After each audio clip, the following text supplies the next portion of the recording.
Oh, we're live. There's the link.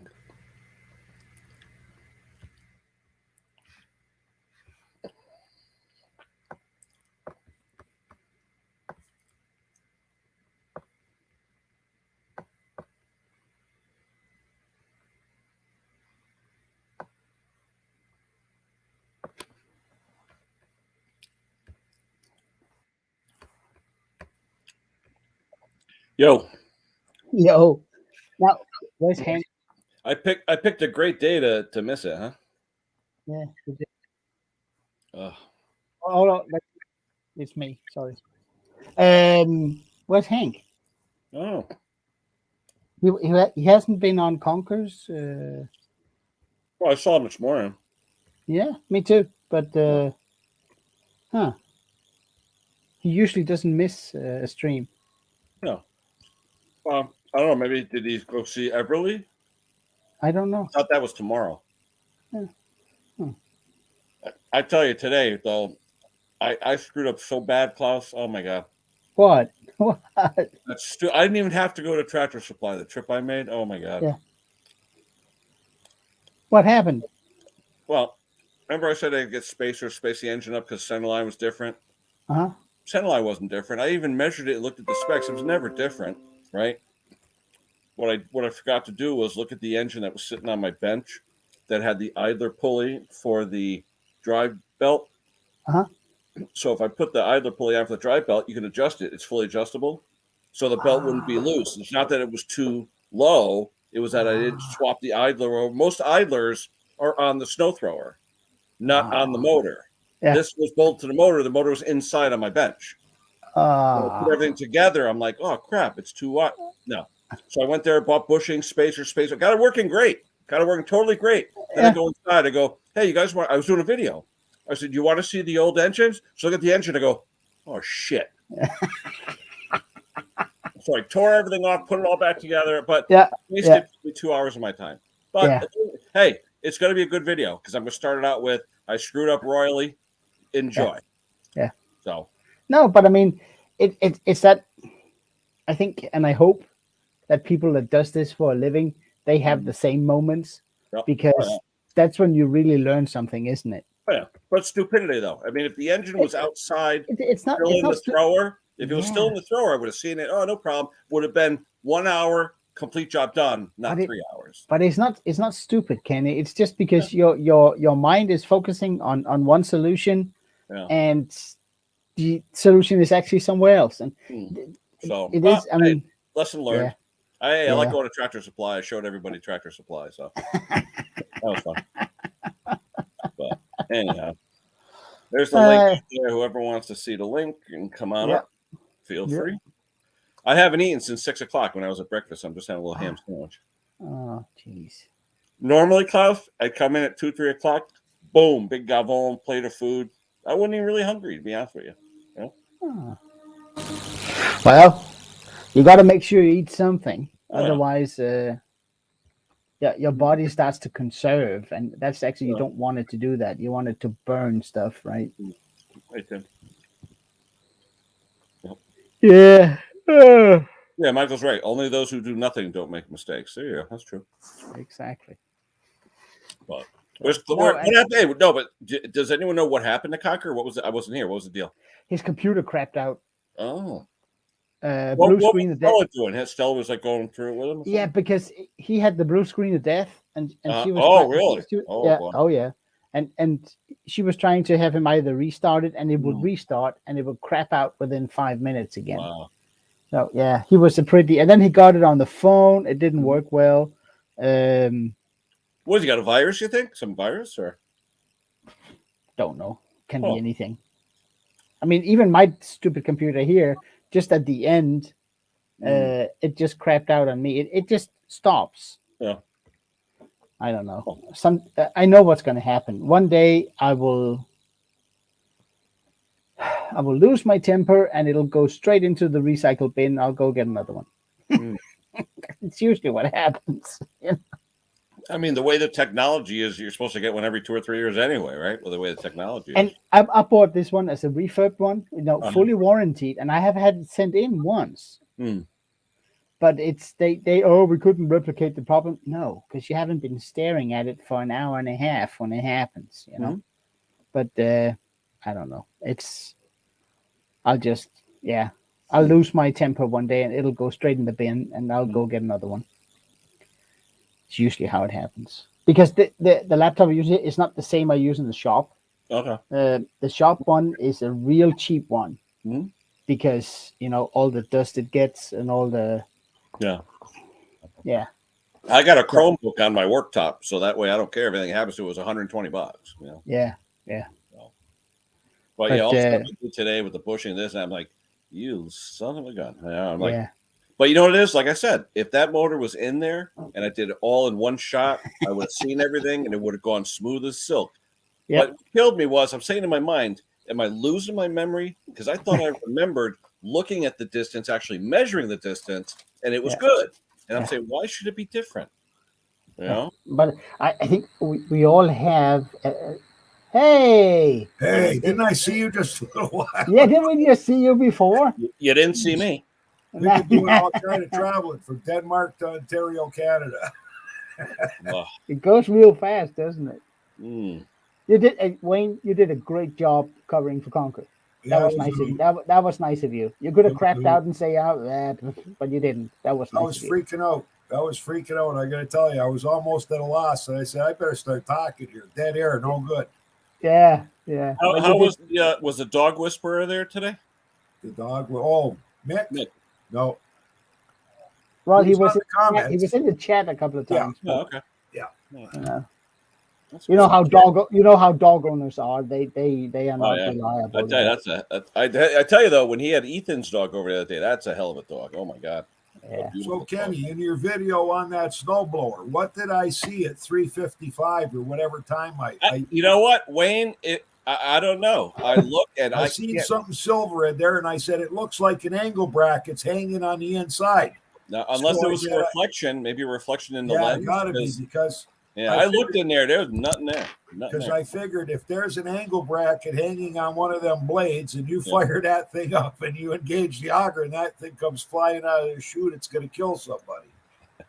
Well, I just got the auger gear yesterday, so hopefully I'll be able to get that thing going. Yeah, you were talking about, you forgot about that idler or something that's hooked up to the. The idler is actually bolted to the old engine. It's got a little swing arm on it, swing arm to adjust it. Normally, though, on some of these older ones, it's just the tension of the belt and pulley. You never adjust anything. It stays there forever, like on old Aaron's. But this one actually had it, but the engine was in the shop sitting on the bench. So I'm doing all this. I spaced it out. I drilled another hole in the arm. I'm like, why am I have to do this? I'm like, something's not right. And then I walk inside to show everyone on the video. Here's the old engine. And I was like, my heart just went. I just wasted time and money. I'm like, son, the $50 profit's now a $25 profit. So. Well, we're just putting together a Cub Cadet that we purchased 6 years ago. And like the smart person, would have taken all the nuts and bolts and labeled them in separate bags. But me, when we ripped it apart, I just put everything all in a box in bags. And then as we're putting it back together, I'm saying, geez, I only got three or one of these nuts, but I need three of them. And so anyways, I go and I find myself a couple of spare shoulder bolts. And I said, geez, we must have broken them when I took it off.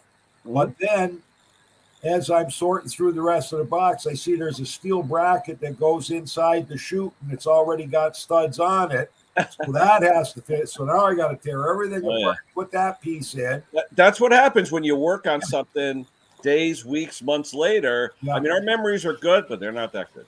No, but also, I mean, the logic you use when you work on a machine sometimes fail us because if the designer decided not to follow the same logic we are following when we either taking something apart or putting it back together, and we go run for another bolt that's not supposed to be there, and it happens. Yeah, I think it happens. You're all done, and you're like, "Oh crap! What are these for?" $5. I mean, well, when I look at a machine or an engine, I have a plan before because I'm not a trained mechanic, so I think I do things a little different. I have to have a plan. This is what I'm gonna. This is how I'm gonna take it apart. I'm gonna do this, this, and that, and then when I have done that and I fixed whatever needs to be fixed, okay, my plan is to put it back together. And I start doing that, and all of a sudden, if something is off, it's like, what's going on here? And the second I start to improvise, I easily get lost because I know there's something I'm missing, but you got to continue, right? Oh, yeah.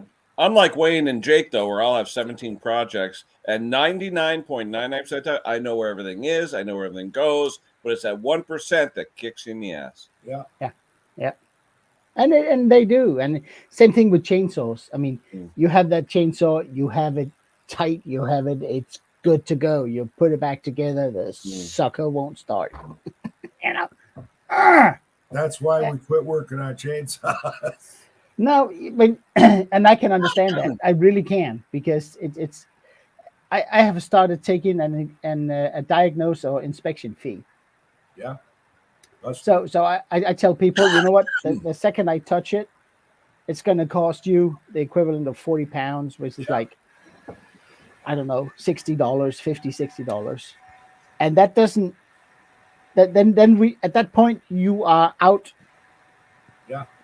40 pounds, but you still don't know if you're going to get a running chainsaw, because if I see something that will cost more than the saw is worth, I will call you and you get to make a decision. But you're out 40 pounds. Yeah.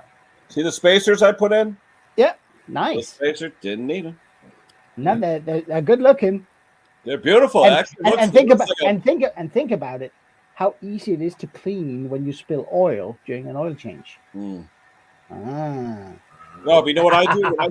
I hate the fill tubes on Hondas and Chondas, so I tip them up when I fill them, because I can't stand filling those things, because I don't care what funnel you got, unless you got a flexible funnel, and then you put the oil in, it it gurgles and spits all over. And I have one of the funnels that it's like the regular. I actually think mine is from Canadian Tire. It's the blue one, right? The long one. Yeah. But then I have another. It's a Chinese one. Doesn't matter. It's still got it's long front, and then it has almost like a 90-degree up. Yep. Tommy, I think he does. I put it in the chat. The only thing, Klaus, I want to get, and I don't know if you guys have this with Jake and Wayne over there. It's a big syringe that holds a quart of oil with a little 3/8 tube on the end. So you could inject the oil in quart at a time or ounces at a time, stick it right in there. I'm going to buy one of those. I have one, but it's. I mean, people use it for 2-stroke oil. I want to use it for motor oil. Yeah, I've never seen one that big. Yeah, there's a quart. If you look up 1 quart capacity or 500 milliliter capacity, but it's usually used for evacuating oil, for taking oil out. No, this thing, they use it in the hospitals too a lot when they're irrigating wounds and stuff, to open heart surgery and stuff. I've seen it, medical stuff. Yeah. So I'm going to definitely find one. We've got an oil container that's, clear plastic that's marked off in milliliters and ounces, and it's got the clear plastic tube. So if I need 550 mils, I can put that tube into that tight to get at spot and just let it go, man. Yeah. But the good that's thing that's when you discover if you drained the oil correctly. Yes. Well, funny you should say that. A lot of people, when they tip them on the side, if you don't have the plug on the bottom to drain it completely out, I found that you've got to tip them on its side maybe 3 or 4 times, and you always get a little more oil out. And if you do it where you only get a drip the 4th or 5th time that you tip it on its side, and I always tip it back on it and let it sit for a few minutes and then tip it again. And do it again, And then you get it's got the galley inside the Hondas. They got this galley, and that can be quite a lot of oil up there. But hey, Klaus, hold on a second. Here's the oh shit moment. Ready? Okay. I'm looking at the engine. Right? Wait for it. Wait. What the hell's that? What the hell's going on the engine? That's why the belt's loose. Son of a gun. I'm looking at it like, and here's the engine. Oh shit. Well, we just did a snowblower for a guy. A guy brought a snowblower over. I think this one belonged to the church, and they said it wouldn't drive. So when we started tearing it down to see what the issue was, number one, it needed a friction wheel.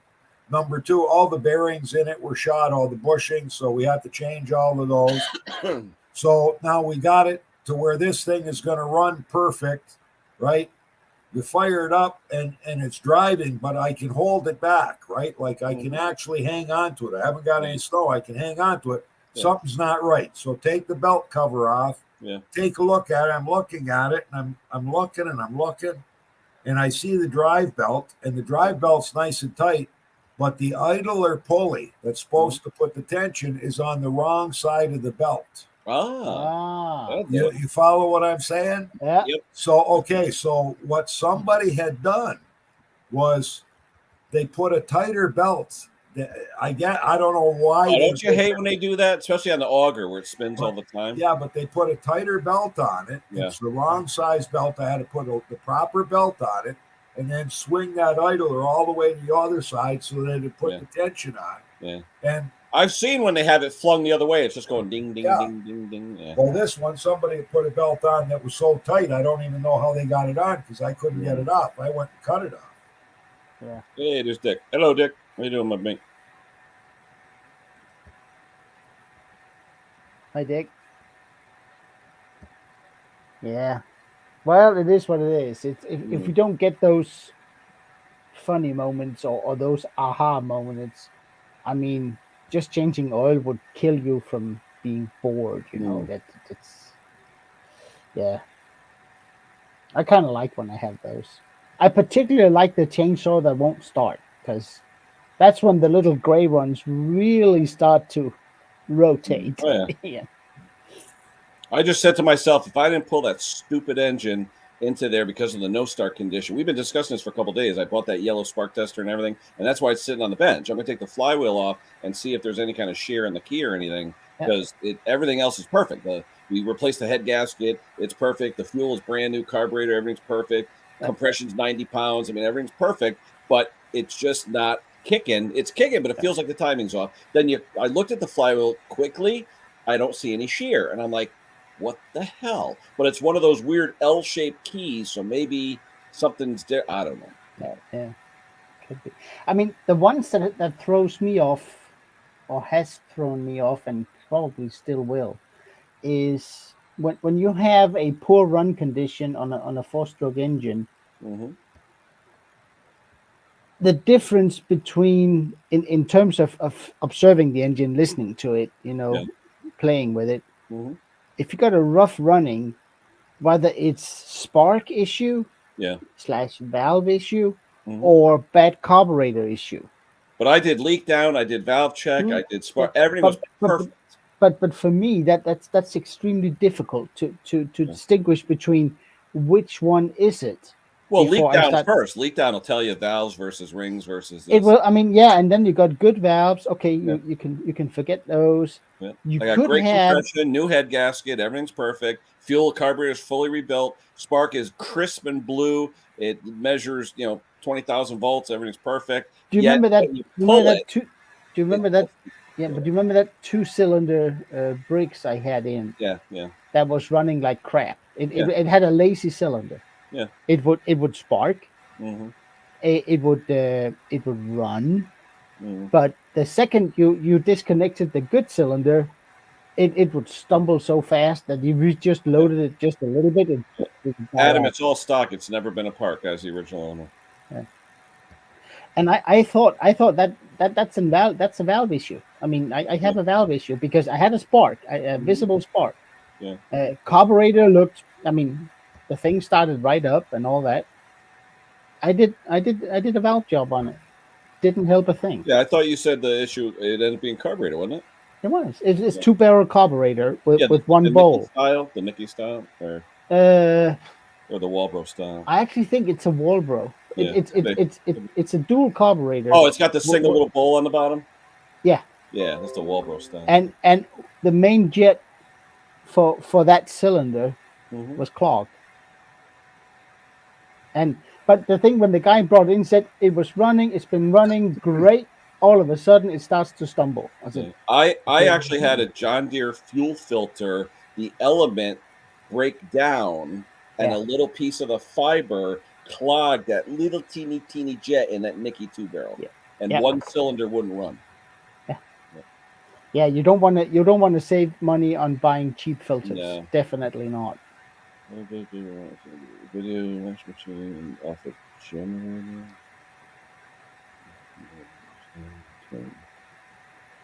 Okay. Maybe it was putting out too much voltage. I was gonna say he's doing something if the washing machine is louder than the generator. What's Terry want? Why don't people not wire brush the flywheel on the motorcycle? Yeah, but you know what, Terry? Studies have proven I don't care how rusty that flywheel is, it doesn't mean diddly. No, seriously. I mean, I know people. Doesn't. Oh, it's got rust. It's going to affect the only time I will clean the magnet part. Is so I get a good reading between the coil between and the flywheel. the shim and everything else. But for the most part, most of the magnets, though, for the most part, are fairly clean. Yeah, the whole flywheel could be crusty, but I'll be honest with you. Do I do it? Not really. But if I'm taking the whole thing apart and want it to look nice, okay.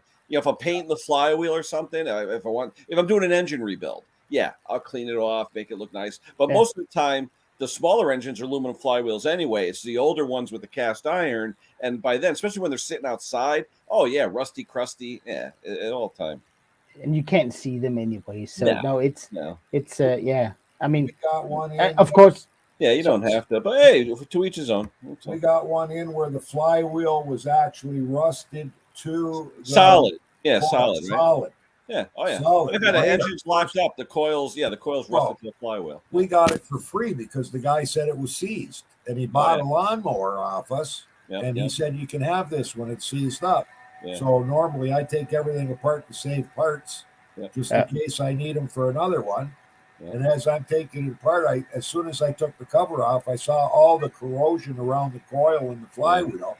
And I said, that thing is just seized together. Just unbolted it. Now, like Kenny says, now's the time that you clean it. If you got all but on that one, it did because there were actual pieces of rust that were, pitted on there. Yeah. No, and they can be, particularly the old tillers, with the 5-horse brakes on it.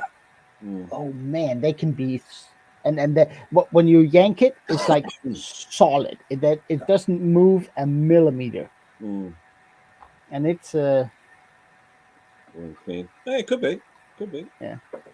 I tell you though, one thing that I found, the Echo handheld blowers with the macerator blades, I found wood chips caught in those where they go, the engine locked up, and he was using the vacuum portion of it, and it sucked up a wood chip, and it got caught in the macerator blade and just locked. So that's actually what I mean. People sometimes ask me, are there machines I don't want to work on? And there's probably not. Is there anyone I haven't, I had to give up on? I said, mechanically, no, but monetary, yes. And then somebody asked me the other day, is there a machine you don't want to work on? And you know what? One of those leaf that sucks up and the leaf vacs, the leaf shredders, the foliage, yeah. If it sucks up a dog shit, I won't work on it. It's that simple. Yeah, Adam, what you're talking about here, we've been talking about that for about a week or so. Where Kohler commands are known for that. The spark gets weak, especially if it's a Chinese coil. It'll fire an atmosphere. You lay it on the cylinder head, nice fire. You put that stupid test light, it fires. You hook it up, get under compression. Nope. I mean, I every year I have a customer of mine. I said, "Can you buy the Kohler coil? It's $40. Nah, throw the Chinese in for $12." Yes, Ronnie, I'm sorry. Dog mess. One next year for $12. Yeah. No guarantees here, Kenny. If we every year he pays me $45 to change out a $12 coil. Well, we tell him we can't give him any guarantee on an aftermarket coil. It could last a day, it could last a week, it could last a year, it could last 2. But I've seen them go really quick. Yeah. No, but I mean, I had a not a hustler, a bad boy zero turn in with a Kawasaki that gave me the runaround, and parts were back ordered.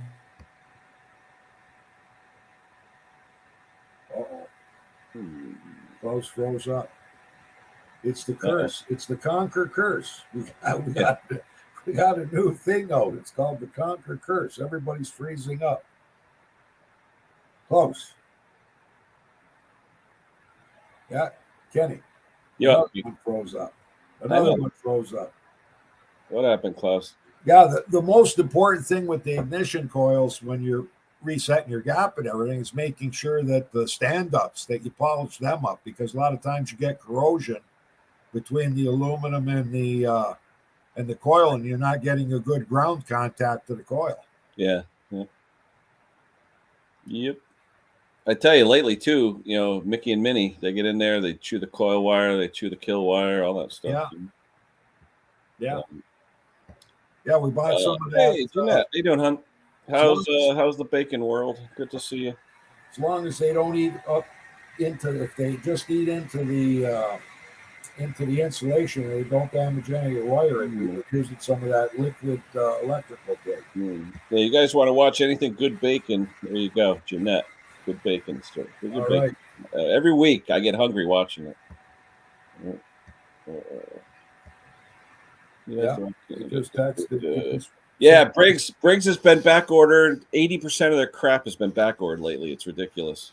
Well, I just had to make for that Cub Cadet we're working on. I had to make a bottom access panel out of sheet metal last night because MTD is back ordered, and it doesn't matter if I want yellow, black, green, or red. They're all on back order. What's part number? I haven't. Send me the part number. I'll see if my guys have it. Just for the hell. I already got the thing made. No, I'm just saying, just to see if it shows in stock here in the U.S. I'll have to check. I don't have it in here with me. What was the part? Oh, here it is. Wait a minute. Nope, that's not it. What was the part? It was the back bottom shield for a snowblower that covers all the drive system. Yeah. Is it the one that slips in, John, with the 4 3/8 headed screws? It's got 2 tabs on the bottom. Yeah, 2 tabs into the slot, and then it's got 6 bolts. Yeah, that's used on everything. And it's got 1 slot for the cable. I think they're like Canadian. They're like $60. Wow. Today it's funny. That blower I bought didn't have a belt guard. It had the 2 screws for it, but the belt guard was missing. Now they did that design thing, with metal. You guys did the video on it, and I had a customer of mine. He went to MTD Direct online and bought it. And it was like $38, $40. I went to my dealer today because I have to buy one for this machine, exact same part number. It only lists for like $18 at MTD. I'm like, well, but he went to the MTD website. They charged him $38. Yeah, well, Jake, I think Jake's got 12 of them in the shop. But you know what you got to do, though? You got to look. It's just like GM. You could get a part for a Chevy, $10, the exact same part number at the Cadillac dealer 10 times. You know what I mean?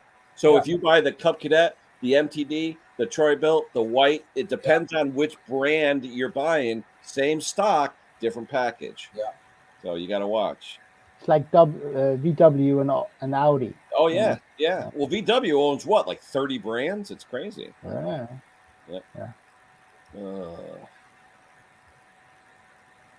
So anyways, the access panel I made, total cost, I don't know what the body. Did you paint it, Wayne, or was it just sheet metal? No, I just made a straight panel, put the 2 screws on the top, started to bend it down, drilled the hole. Why was it missing, Wayne? Why was it missing? Bought it 6 years ago and it wasn't there. Okay. Jake actually went out and bought a whole tranny for it, like the whole gearbox assembly for it, for $175 instead of rebuilding the one we had. Because he's got a guy that wants to buy it right away. Yep, that's good. So we said, Did you see on my Instagram the load I picked up this morning from my dealer? No. Hold on, I'll show you. Jake's got all that. I don't have Instagram. I don't have TikTok. What's the other one? Facebook or I just or I do Instagram. Facebook combined with YouTube. I find this is quite. Well, Jake's on that. Jake's got a Facebook account. Holy moly! Oh, you bought all 4 of them. Well, you got the one on the bottom right. That's got the auto shoe control, right? Yeah.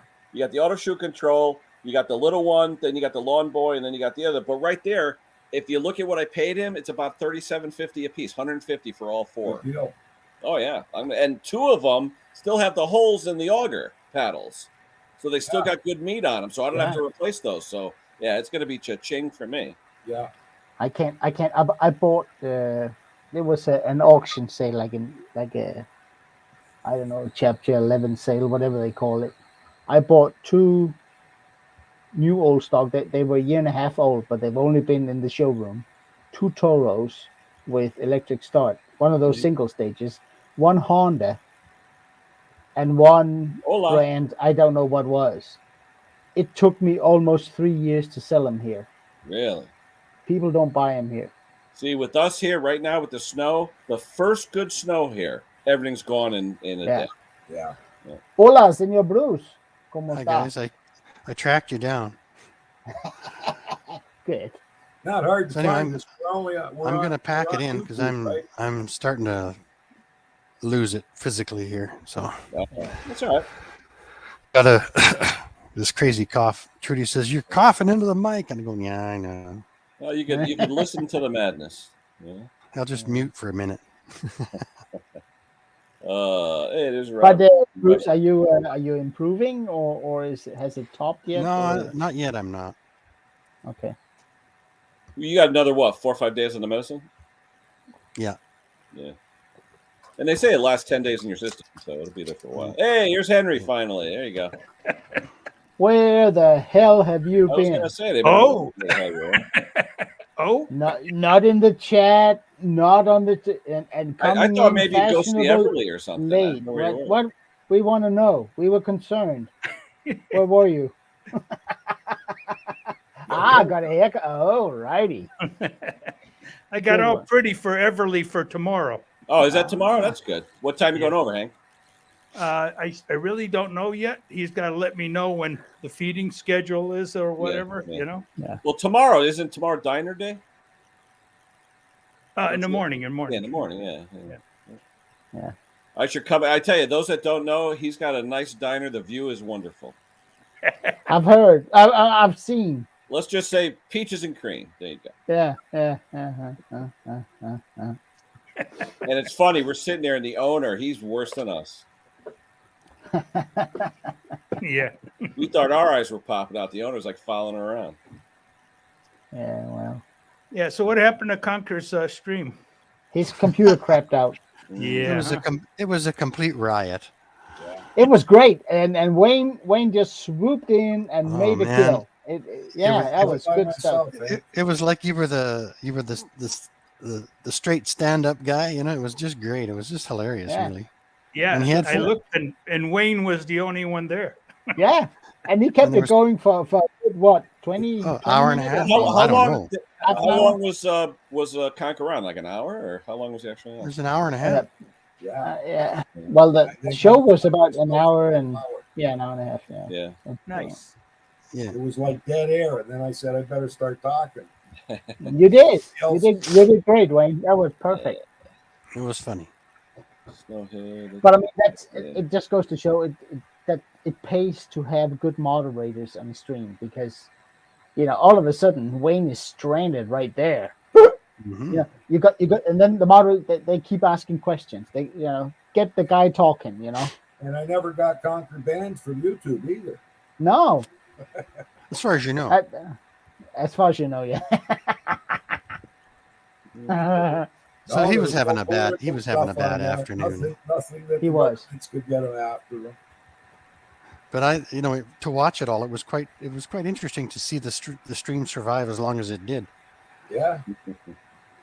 It just goes to show everybody freezing up, one after the other. No, but I mean, you got to say, at the end, Stella was leading him by the hand. Yeah, but also Conker's there's a lot of people in the chat, and there's a lot of things going on in the chat, and that's a good thing. And you don't want to shut it down just because people are having fun out there. Yeah, he said he had 47, right? I think he said he had 47 in the house. Yeah, I think that's his biggest stream yet. Yeah, he said that was the biggest he's had. Yeah. And he wasn't even there. And he wasn't on it. Hey, Mike. Biggest stream, and he'd never been there. Henry, that impact gun, we're good getting one of those, what do you call roll pins out. The other one. Oh, they did the impact? Yeah. The The muffler other one chisel. wouldn't budget. It took a 4-pound sledge, PB blaster, and a lot of and I had to grind them down flush Wow. because they started to mushroom out. Yep. So I ground it down flush and finally got it out. So I was telling the boys, I said after that, I said I looked at a guy, a nail palm nailer. Yeah. Same difference, same thing. Yep. Make a tool for it so the roll pin fits in nice and snug and yep. Nice. Yeah. What was that sound again? Okay. That's different than. That's sounded good. No, it's don't ding. Yeah, but Klaus has a new zzz, zzz. I do have a new. Yeah, I do. Yeah. Die grinder. Okay. I was cutting into my floor today, guys. Oh, what are you doing? The little. Are you getting it ready for that new the new lift? You're getting it ready for the new lift. I was ready to kill something. What happened to your friend? Did he still just bag you, or what? What happened? Yeah, he did. Wow. There was concrete. I gotta go dust. for a nap, you guys. Okay, Bruce. That's all right. We'll put you to Take sleep. care. Hope you get well soon. Yeah. See you, What's Bruce. he got? Montezuma's Bruce can revenge? take a siesta. Yeah. I have a shop now that is basically covered in concrete dust. Ooh. I put out plastic. I put stuff. Are in you the doing it ceiling. all yourself now? You said screw it or what? Yeah, I did. I kind of lost it this morning. I said, Yeah. "If it, I'm gonna go do it." Mm. I have concrete dust everywhere. The stupid plastic. Where's the wasn't lift tight. now, Klaus? Where's the actual lift? It's in my trailer right outside Okay. here. All 300 kilos of it. What kind of a lift? Car lift? Sorry, no, it's a lift cable, hydraulic lift cable, 1 by 2 meters, Okay. just solid. Well, So But why it's did you gonna have be- to cut up the concrete? Huh? Why did you have to cut up the concrete? My shop is long but narrow, so I need the floor space. So when it's down, it has to be level with the floor. fully recessed and got it. flush. Okay. Yeah, it'd be Yeah. nice, really nice flush. It's going to be great. And but- plus, you won't. You know how many things stick out of your floor a quarter inch? You trip all the time. You know. Yeah, and I mean, if I had the width of the shop, it wouldn't matter. Could I just put it somewhere? That'd be fine. I could walk around it, Yeah. but I can't. And like everybody else, I fill stuff up against the walls, countertops, workbenches, all that stuff. So yeah, I really need the floor space. So yeah, but I started cutting that today. I mean, I could go for 10 minutes, then I had to get out of the plastic tent because I couldn't see anything. It was all gray from dust, and then the plastic, it wasn't completely tight apparently. Yep. You needed Jake's industrial fan in there to blow all that dust out the door. I know, but I don't have it, and I burned off 2 diamond tip blades today. Wow. You must have had some beach stones in that cement. There's it's what do you call it when you put metal in it, like a net. Oh, reinforced. Reinforced, yeah, rebar, yeah. So yeah, so You didn't yeah, have a fan? Klaus, you didn't have a fan? No. I what I did was I did like almost like a painting booth. I hung down plastic all around it, but I mean the plastic I could get hold of was the thin stuff you use when you're painting, and you'd rip a piece and it'll start blowing and you touch it with it, and it, yeah, not nice. Yeah, Did you it's cut got it? Did you- real tight. Did you cut it out yourself? I think I've done about 60 to 70% of the cutting now. Yeah, What do you use? An electric one or? I have a big Makita angle grinder with a big disc, but I burned out two discs today. Oh, So I got to go get another one tomorrow and hang out new plastic. I So mean, the build- I look like I don't know what I look like. I mean, I had Snowman. when I came in for a shower and he just said, "You're not coming in." I said, "What? You're not coming in?" Did she hose you off outside? No, I went and air blowed myself off, but you're not coming in. I said, "Well, what? You're not coming in." So I had to go air blow myself off because I could go in, put the clothes in the washer and go take a shower because I was like covered. You obviously couldn't put any water through that, could you? Your saw though, because I would with say too bad it wasn't skills- Luke. Luke's got 3 of those things. Yeah, but if I the had saws, water on, you could put the I mean, water through it. I would have slurry everywhere. I mean, Yeah. it does give off a lot of dust. Yeah. So Well, you get I'm the gonna water, hang, I'm then gonna you hang get I'm gonna slurry. hang new plastic hopefully tomorrow. I'll get the rest cut and just be done with it, and then I will Clean start up time. cleaning Yeah, the but shop. Klaus, did you have a shop vac next to you or anything like that, or no? I can't. Well, that was my plan, but Yeah. apparently I only have 2 hands. So, and it's a big angle. Or would you grinder. have the handle on the saw where you have to hold it with 2 hands? No, it's just a regular angle grinder. I don't have Took the an angle grinder. for the Hey, John. yeah. Yeah, Hey, he John. frankly could have ran to John. a great big one. So Sorry, you Wayne. have to jackhammer the center part out after what you cut. My idea is to cut it like a cake. Just The keep cutting squares. slices out. Yeah, you got rebar, right? Don't you have Slice- rebar? Yeah, but slice it up in like, I don't know. The whole thing will weigh about 300 liters of concrete. What's that? That's almost 500 kilos. That's almost 1,000 pounds. And then what you got to do? Just make it good afterwards, all round the side. Just make it good from what you cut out, because Well, obviously you're gonna put Yeah, an angle that- on, right? With an angle No, iron. there's insulation below. There's styrofoam below. oh yeah, I'll cut that out and make sure it's got the right height and all that. I'll pour a new concrete, yeah. That's what I was going to say. Yeah, Yeah, subslab. Yeah. Yeah. and then there'll be a like a collar put in. I'll have the local machine shop make me a collar. I Yeah, can like simply angle sink iron in. all the way around, like a picture frame. Yeah. oh Yeah. yeah. And So the builders never turned up to do it then. no, And that was your friend too, former friend. Yeah. that's my former friend. Yeah, former friend now. Hopefully his equipment doesn't break down that he needs somebody to fix it, eh, Klaus? Exactly. He'll Well, bring in, Klaus, he'll bring in his cut off saw next week and say, Klaus, I couldn't do it because it's broken. You fix it for me. Yeah, but Klaus, you I said you can't. guys barter a lot, right? You do for him, he does for you. The quid pro we quo, right? I do, and his dad just went through an operation and all that, blah blah blah. It's perfectly okay. I fully understand the guy. He's your priorities. That's no problem. Yeah. It's Yeah, but don't promise if you can't deliver. At least Klaus, if I lived there, I would have helped you. See that? thank you, Hank. Y'all And would- I would have accepted. If I lived there, I Klaus, I would have told Hank to help you. Yeah, exactly. Yeah, I would help you too as long as you had some cold beer and brandy. There you go. you know what? I have so much. That Oh, you can't Klaus, walk you'd be so without- drunk it'd be a triangular hole. I'd have helped, but I want a good mask. I ain't breathing in that rubbish. No, I have one of those. It's only a face or a nose mask, but it's got a valve on it. Oh yeah. So I couldn't even taste the. I thought you were gonna smell. say it had the straw for the beer. Yeah. Yeah, no. So no, that worked pretty well. I got more of those. So Because you it just got ain't worth breathing in that I mean, rubbish. I'm telling you guys, when I was cutting inside that plastic, when I've cut for like 4 or 5 minutes, Yeah. I could not see the angle grinder. Yeah, because All you've the- got a all I mask gotta on, say, safety Klaus- glasses, and you steamed up, did you? Yeah, but Klaus, all I gotta say is where was Morton? Morton. Probably at home. I'm not the kind of guy that just brings in people for the heck of it. I tend to ask one guy, "Can you do it? I'll pay you," and he goes, Yeah. "Sure." And if he doesn't show up, I'm going. No, because And then I'll start doing it myself. Morton's pretty good.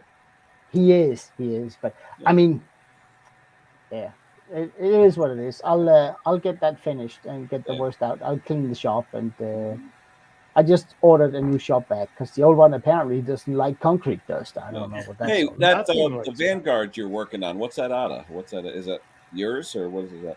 That's the project tractor, the Simplicity. Oh, okay. Yeah. So, yeah, it's mine. Did you wrap the grinder in a coffee filter? Is that I was blow, it I blow, I blow it off real good afterwards. Grinder's got about a week left in it. I was gonna That's say, it. is that I a know. brush or brushless, that grinder? It's blue. It's No, but I'm brushed. saying, does it have removable brushes or I know, not? Kenny, I know. I don't know. No, it's not. Oh, no, it's not brush. It's brushes. It's got brushes. Brushless. Oh, yeah. So it just Yeah. has the vents. No. It's got brushes. Oh, it's got Yeah. brushes. Okay.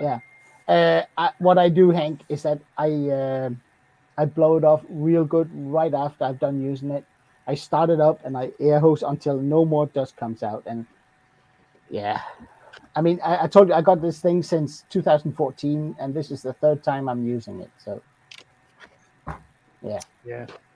And if I'm lucky, I don't have to cut any concrete anymore in my life. So What's your slab? 4 inches or thicker? 12 centimeters. What's that? 3 inches.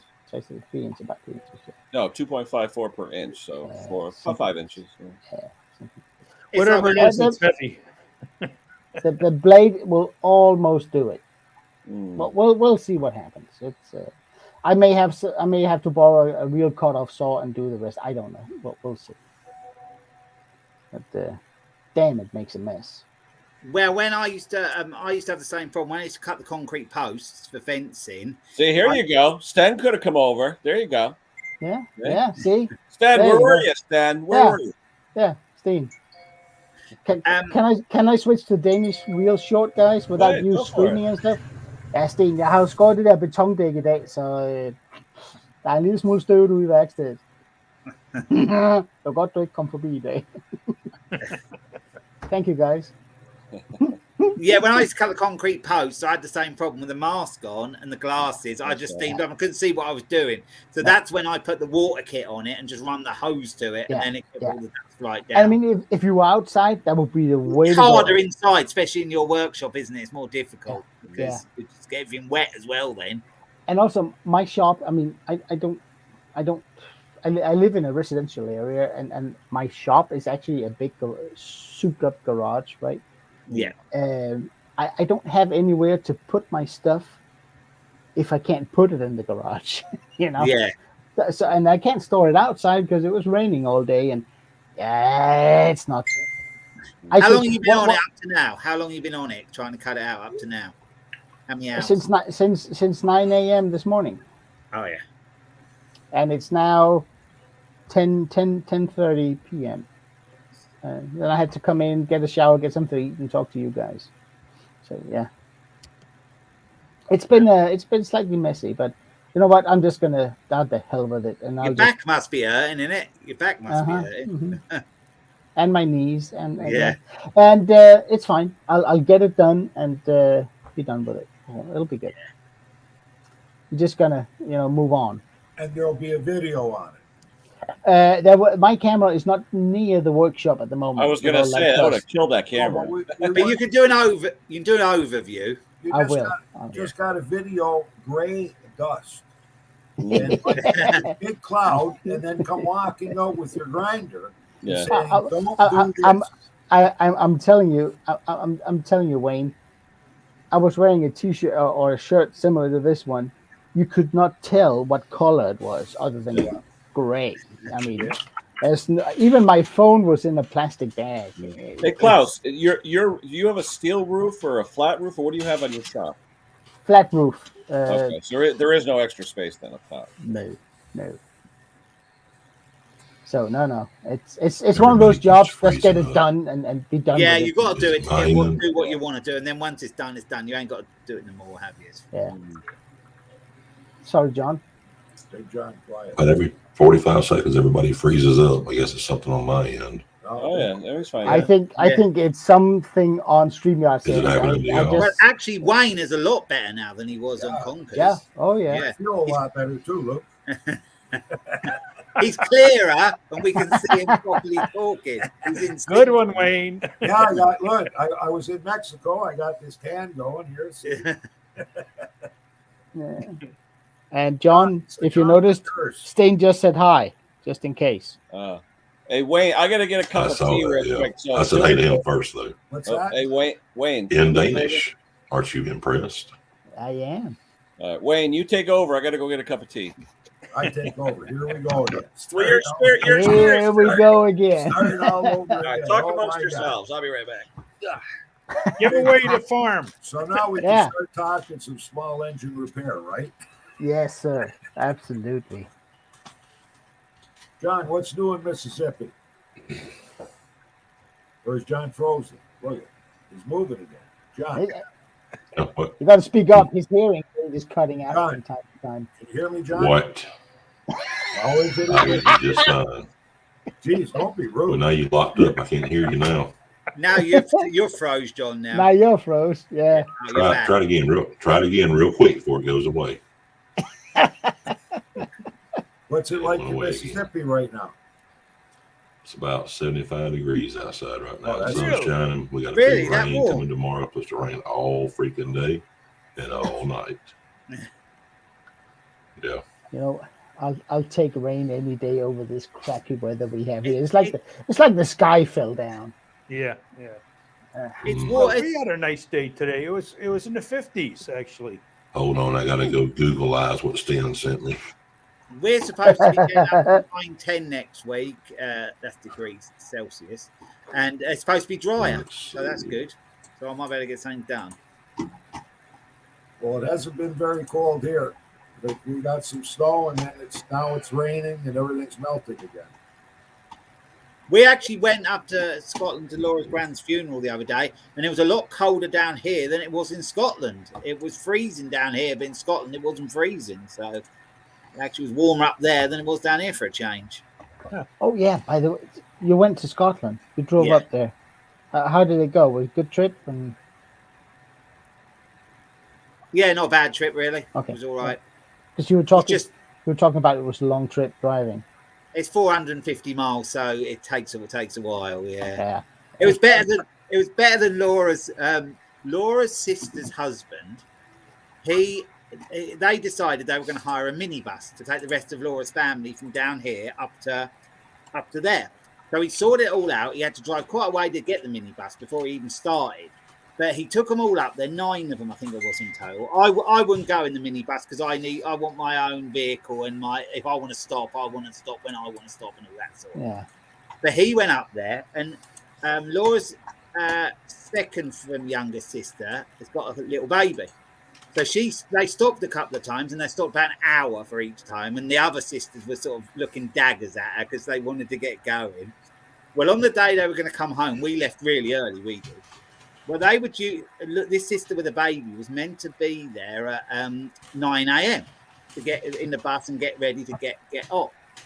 It was 11 o'clock. 11 o'clock till she got there, and then when she got there, Laura's sister, another sister, where she come from was 15 miles away. She only left her mobile phone, so they had to go back 15 miles back again. So I don't know what time they left. Laura messaged her mum and said, "What time's your estimated time of arrival?" Laura's mum said, "I ain't even gonna ask." He said, "I'd have been raging. I think I'd have got a train. I think I'd have just said, stuff this bus. I'm gonna get a train and get. I can't deal with the wait, especially when people just have got no consideration. They haven't got consideration for everybody else. It's all about them." That's usually where I come in with a voice that is. I only bring that out in certain. Yeah. So it goes like, the bus will be leaving in 15 minutes, whether people are on it or not. Yeah, that's what you got to do. And the people that knows me knows that in 15 minutes the bus goes. Yeah. What I can't understand though is if that was a train or that was a taxi, she would have been ready. But because it was a family member, she thought, I can just keep dragging this on and on and on. It doesn't matter, and that's what would really irritate me. That's when the bus drives in 15 minutes. Yeah. When I figured that out. Yeah. Yeah, I'm just so. I said, "Lord, I am so glad." I said, "I just couldn't have dealt with it. I couldn't. It would have just done me in." I'm like you, Luke. I want to have some sort of control over the transportation. Yeah.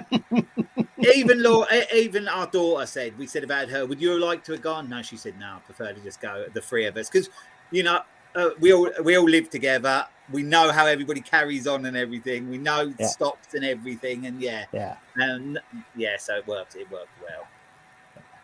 I'll be right back, guys. Oh, everybody's leaving. Hank, you got a good edger on your last video. Oh yeah, I mean that thing was sitting there for 2 years at least, and I don't know who had it prior and how long it was sitting, But the only good thing was it had no gas in it. Yeah. And that thing fired right up. A nice looking machine. Yeah. and somebody threw it out. Yeah. It's Unbelievable. All right, where did I leave off? people just got too much money. I think Yeah. if it doesn't start for them, one pull or whatever, throw it out. Yeah. Hold on. Not good. Well, it's like the lawnmower that I picked up last summer for Jake. The one guy, $60 he wanted for 6 lawnmowers. One of them turned out to be the MTD stainless steel limited edition. So that one's in the garage. The only thing that was missing was a hubcap. We ordered that from MTD, so now it's going. Likely this summer he'll likely do a video on it because I think MTD actually sent Jake the blueprint drawings, the original drawings of that unit. It was designed in 2006 and manufactured for 1 year in 2007. Wow. And like I got to tell you, I couldn't believe it. I used it to cut the grass. Grass does not stick to 300 series stainless steel. I like 300 stainless, non-magnetic, medical grade. Yeah, and there's nothing underneath the deck. Like I cut the grass, it was wet. I tipped the thing on its side, and there's not ink. Like there's a couple of pieces of grass, but nothing stuck to it. I take my other lawnmower, I go and cut the rest of the grass, and it's all clumped up when I mulch it. Well, because with a steel deck, you get a little bit of like the oxides forming with the rust, and you'll just snag on everything. That's right. It just grabs it. Wow, nice. But imagine that was $10, $10. Oh, yeah. And it came with the original bag right on the side, MTD stainless steel. Wow. Really? Sometimes you get these deals. Yeah, you do I've get never good seen deals that. sometimes. A little faded out, but well, we missed one. A lady had one, and I thought it was brand new. She wanted $300 for it, and we were the second caller, and it got sold. And I wish I could have got that one because I don't think that one ever cut any grass. I think it was bought, sat there, and never got used. It was that good. Wow. How much do they know? New back in 2007, I'm going to guess they were likely something like $600, $700 likely in 2007, which is a lot of money compared to, you're likely looking at $1,400 today for that lawnmower. Yeah, not more. Yeah. Where are you, Adam? Where are you? I'm assuming pounds. Where is he? I've got 2 lawns. No, we said 60 pounds. Is he in the UK? Yeah, he must be in the UK if it's pounds, mustn't he? I think Kenny got a great deal today. Oh, it's a phenomenal deal. $37.50 a piece. Yeah, that's a good deal. What was that? I'll show you. I got 4. I went to the dealer because my dealer, he helps me out, and I told him I wish I didn't buy that stupid one I bought 3 weeks ago for $110. But anyway, yeah. But no. But they once the first snowflakes come down, they go like nothing. Yeah. I bought this. Hold on, Luke. Oh, he's in Sheffield, Ken. Hey, No, Luke. Sheffield, home of the best stainless steel, right? Yeah. We're turning him into a flipper. Well, I tell you, snow machines I like because they're clean. You don't have to worry about grass and muck and mud and dirt. Snow machines are usually clean. I bought that. Except when Mickey and Minnie get in there and then you get the nests and all that. Yeah. I bought that today. And where are we? I froze. Oh, what did you get? A What was that, little Naked Lady? What was that? A little Scarifier. Oh, I think it was a Naked Nice. Nice. What brand is it? It's a Lawn Doctor. But more importantly, it's got the Tecumseh engine on it. Yeah. Nice. But I think Alan took them over, and now they've become. Is it Camon now? CAMON. Camon. They've been took over by a few. Oh, is that what you've got today, Kit? They're in the back of the truck right now. But you got one of them. I think it's which one is it? This one here. This has the remote chute on the side, a blue handle where the chute goes back and forth when you press it up and down. And those are like $800 new. Yeah. So it's good. It's good, Ken. You got a lot of room to store stuff. Well, I just got to kick Miss Potty Mouth out. Everybody's starting to hoard stuff a bit more now. Tom is starting to. He's starting to keep picking up this stuff. Yep. Man, where am I? It says near Cambridge. So East Anglia area. Yeah. Did you see Tom's video with him nearly crying with laughter? Yeah, but I like the Benny Hill version that you did. That was good. No, but I mean, and Tom has the humor for it. I mean, Wait a minute. and he did, Those- and he did right at the end. You know, everybody got a machine. Hold on, was- wait a minute. Those that aren't privy, hold on. Let me see. Hold on. How far back do I gotta go? When was that? Yesterday or today? Yeah, but they've probably been about Now, 100 that's minutes for the since. people who don't know.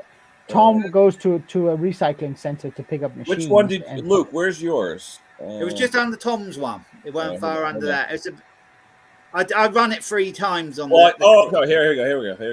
Ready? All right, here we go. Hold on. He's completely. Right.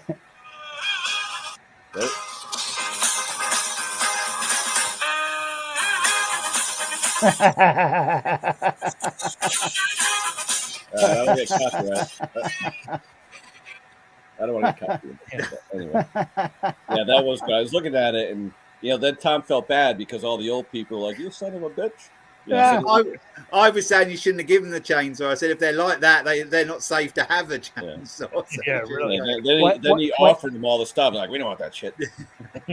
Wayne, just to bring you up, Tom goes to this recycling center to pick up used machines, and these elderly gentlemen who can barely walk gets in line like an hour and a half before the place opens he's up. number 5 in line normally. Him. Yeah, he's number 5, and once the gate goes up, everybody has to walk over, and Tom's doing apparently walks faster than all these elderly gentlemen, so he gets there first. Yeah, Tom's making the beeline, so he gets all the good deals. Yeah. Oh, that was good stuff. And he's pushing them down. Oh, yeah. No, what was that one with on Seinfeld? Remember George? Fire! Yes. I reckon it's getting a bit competitive down that dump for Tom now. I reckon he's going to have to look out. Michael, mowers not much, but snow equipment, because snow equipment goes fast. When there's a snow, people want them, especially with a good deal. Yeah, I've stopped doing that, buying mowers over the winter like Mick is doing and fixing them up and selling them. I've stopped doing that. I can't make any money on it. Mick seems to do all right out the cheapo ones, but I've never have out the cheap Chinese sort of stuff, the low end stuff. So I just concentrate on the Hondas now, because then if you get a sale, it's a bigger amount of money. You haven't got to sell so many, and that's how I do it. My problem is that when I fix them up, I can't stop myself. I have to do it right. Yeah, and then I start to get a bit attached to them. Then I think, well, this is quite a nice mower. I want to keep. Yeah. No, but I mean, I can't. If you got a mower and you fix up the engine, it starts good. You do the blade. You know that the self-propel needs some sort of attention. Yeah. And I have to do it. I can't live out there. It could be my neighbor that comes and picks it up. I don't know, And I live in a small town, and so I simply stopped doing it because I don't. I mean, I break even on most of it. The last 10 I've done, I broke even. Yeah. But that's not funny. Wait, I got a question for you. Yeah. The Honda HS630, the track mower, the track blower, the Honda track blower, HS630, whatever the hell it's called. My neighbor called me up about maybe 6-8 houses up. He says his is leaking oil, but he doesn't know where from. You guys ever experience a Honda track blower leaking oil? It could be. Is it a new one? No. It's old. All of a sudden there's a puddle of oil underneath it, and he doesn't know why. It's likely from the transmission, from the gearbox or something. Oh, really? Oh, okay. Likely. Or the oil seal for the engine. Yeah. Just weird. I said to him, "Can you bring it down?" He goes, "Well, I don't want to bring it down if it's leaking oil." I hate them. They're so heavy and hard to move. Well, that's what I mean. To have him come 10 houses down, take him all day. It's brutal. Like, we actually take them, and Jake and I will lift them up on a 4-wheel dolly we have, just so we can move them around the shop. Yeah. But I think we've only worked on. I think Jake did a video on one, and I think we've only worked on 2 or 3 tracked snow blowers in 9 years now. This guy literally has a 45-foot long, 20-foot wide driveway. Why do you need that? Yeah, really. He should have a single stage Toro. Yeah. But, Well, that's like asking why do we have the tools we have, and well, why do I that's- have 17 toolboxes? Yeah, that's because we want to. Klaus. I wish I had an empty garage like Ken. Empty what? A basement garage. Empty what? Carriage. Say The only thing carriage. empty, well, I say the only thing empty is my wallet, but not lately. It's been pretty good. I'm telling you, Ken, if you get 50% of all your crap thrown out, you would have the greatest shop. But here's the to do- problem. Yeah, Klaus. but it's not I crap don't to have, him. I don't It's have a not lot of crap, though. I have a lot of decent stuff. That's the problem. Sell it. I know. I've got to do much the same. I'm feeling Henry, come on over. I'll give you the lay. That'll free up that bench. I was just thinking the same thing. Hey, I'm telling you, you're welcome anytime, my friend. You know where I live. Henry, I'd be there first if I was over in the States. I want that lathe. Yeah. I can't just get have out. I have one problem with the lathe. I would really like one. I don't know how to use it. I don't. Oh, it's pretty. I'd enjoy learning. 2 houses. Oh, Klaus, you seriously, you want to learn a lathe? Hold on. I did do a bit at college years ago, so I'd have a little bit of knowledge. Klaus, I'm a Microphone total working. pencil pusher. I mean I'm totally Hello. self-taught. So yeah. But this is one of the Microphone books. working. South Bend Yes, Lathe put go out on their here. own Okay. their own books on lathes. Oiling the lathe. I would No, be but good okay, at that. South Bend He's not Lathe. interested. The oiling part he likes. No, but I'm Yeah. just saying South Bend Lathe had some really good, and it's free online. You can get these. What Type What in make? South Bend Lathe instruction books. They're free, a PDF, and it teaches you everything you want to know about a lathe. South Bend Lathe. Huh. Yeah. I Because I have might two get- South Bends. I got a 9-inch and a 10-inch. Close. You just want a mini lathe, right? You don't want a full size lathe. Now get a 9-inch or at least a 9-inch. Yeah, Like- not the little tiny ones. Yeah. Do they do the I mean, 9-inch no, the one? tiny ones though. I tell you, the tiny ones for $300-400, they're handy because a lot of them have like a 4-inch swing, and you Yeah. can make bushings and Yeah. stuff. I mean, they're It handy. will be for something like that. Yeah. Yeah. It Yeah, will. that's what I'd like. Making Yeah. screws and making studs and A nuts lot and of people bolts. make pens. Out of Yeah, out of Yeah. wood. They Yeah. make the pens and Yeah. the inserts. Yeah. And it's not that I don't want to, but I don't have the space. I am my shop is it's out of wall space, and if anything else needs to go in there at some point, it has to be a blasting cabinet. Yeah. Well, no, you know what I want to do? I want to convert a blasting cabinet to a wet blaster. I That's, want to look into that's that. the cat's ass with the Yeah. nice hot water with the I mean, soda I- blaster when it's wet. Oh yeah, I have a what's it called? You know that the tub that's full of a degreaser, and then it comes out from a pump, and you can clean Parts stuff. washer. Yeah, parts washer. Parts washer. Yes, thank you. I got one of those, and I enjoy that. It takes up a ton of space, Mm. but I really enjoy it. And it's What do you use for solvent though, Klaus? Do you buy solvent or do you use just like simple green and water? I use petroleum. Mineral spirits. What is it? Petroleum, Oh, okay. like What? JDA1. You know Really? where mine is? My parts washer on the side outside of my. It depends on what solvent you're using, you know. Yeah. No, but I'm using a petroleum based. It's I was thinking about you yesterday, Klaus. thank Yeah, you. I'll show you. I hope. Hold on. Because yesterday we were working on one of our trucks. Oh yeah, Jet A. Yep. You want a couple thousand gallons? No problem. You can't work on that unless it's emptied out and cleaned. Mm. Jet fuel, you can't have that. Even if it's in the truck for more than 12 hours total, You got to It has ground to it too. You got to ground yeah, it. it's got to come back out. But see, Gen A1 is no more flammable than diesel. True, it is diesel basically. Yeah, it is. Refined. Yeah. Refined and without water. No water in it. Oh no, it's pure. Yeah. But yeah, but that's Yeah, what I think use, that's and it works great. really well. The stars are out tonight. Yeah. James Condon. okay. Kitchen sink. Yeah, the wife love it.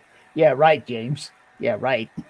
So, boys, I straightened 2 crankshafts with that crankshaft straightener that we bought from Stents. Yeah. Oh, did you? And in the instructions, it said that you can, once you do one, Yep. you should be able to straighten the crankshaft in 7 minutes. Yeah. 7 minutes.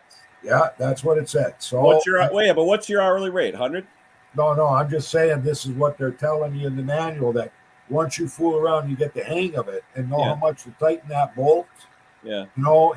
And go past. Like it's got like a dial indicator built in with little indications. Yep. So the first one, I just took my time and kept on going, and then I'd see what I was accomplishing. Yeah. You can tell when you've got a big adjustable wrench on that nut. You can tell by the force pretty well by watching that dial indicator, how much you're giving it and when to stop. How far past you got to go? If I was out 1/8 of an inch on the crankshaft, and if on the indicator it said I was out 14 indications, so to get to center, I'd have to go back to 7. Mm-hmm. So I would actually take it and go to 10 or 11 indications. Huh. But as soon as you feel that top bolt tightening down, then I would go and sit there and I'd let it sit and try to get it to relax a little bit in that position. Go back and then loosen it off, and then you'd see that you'd gained. Instead of it being there you go, Klaus. It's now out 6. Yeah, so there then you go. Went back the next time, and both of them I got within 1 indication. Yep. And then when I put my dial indicator on it, it equals 0.010 of an inch. Oh, okay. That's nice. So I mounted them, fired them up, let them run for a half hour, run smooth as silk, and no oil seal damage. Cool. Yeah, Jeff, you're right. Wayne, do you have? I mean, I have a good friend of mine. He's got one of those, and I've used it a couple of times.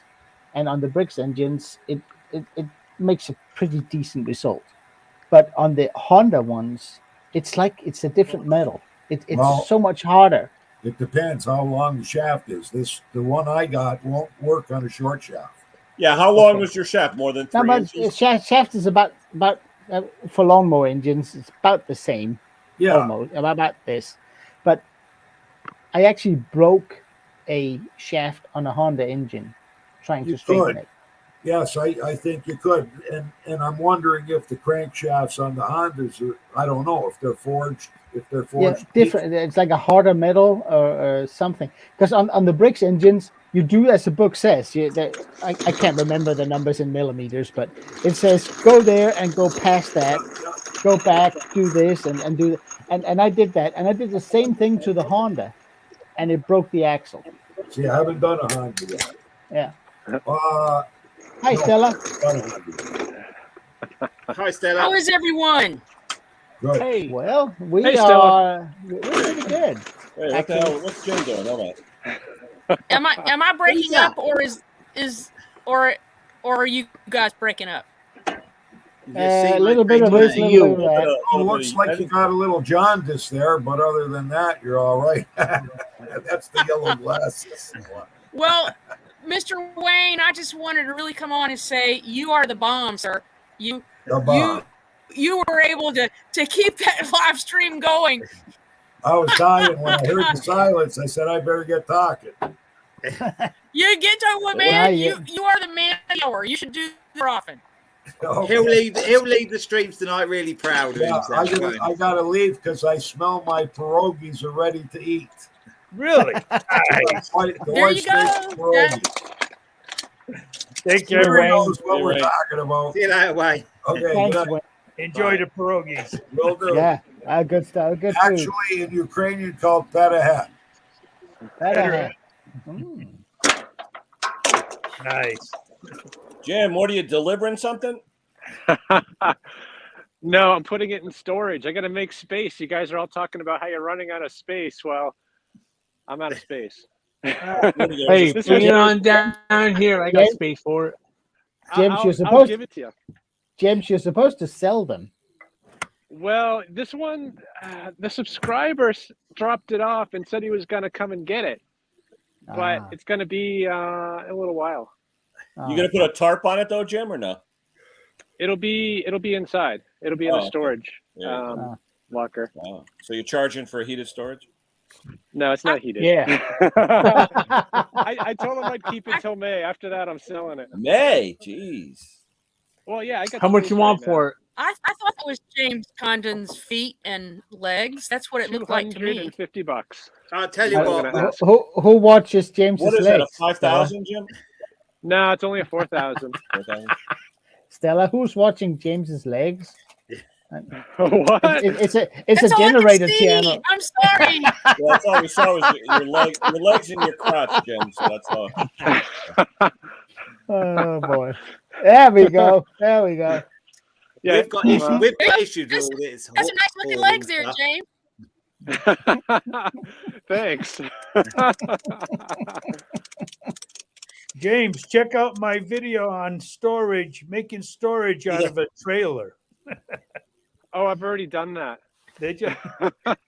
Yeah, it's right down there. What's that? The enclosed one? Yeah. There you go. That's nice. where all my kids' junk goes, so I can actually walk around in the garage in the off season. Well, that's There what is no garages off-season. are What are you talking for, keeping the kids' stuff in. Yeah. How's business been, Jim? You selling anything? It's slow. The generator market's kind of in the toilet. Is it? But we need a good Yeah, storm. That's the thing. Exactly. Yeah. But that said, I only have this one that's ready to go and one other one, which is a really old pin core. What about the one I got you, my neighbors? That one, it's basically done. I have to do the final, bring it outside and just make sure it's done. Yeah. Final test. Mm-hmm. But I'm waiting for a nicer day. Yeah. So I've got a few queued up that are basically Today done. was beautiful, though. Today was 50 here. Yeah, nicer day. Can't have a nicer day than today. 50. I know. I had to go down to New Jersey today. So, yeah. Oh, you didn't stop in and visit? I was going to say, Jeff's in Jersey. Yeah. I was down in East Rutherford. Ooh, by the Meadowlands. Oh, you're over on the other side. Yeah, by the airport. Yeah. Yeah, you could see the planes. Yep. Getting How's low, the ready smell? for How's the smell when you go by the oil tanks? Wasn't bad today. Usually you can tell in that part of Jersey. Well, yeah, especially Trenton. I used to go there years ago, and I'd look up at the sun, and it'd be green from everything in the air.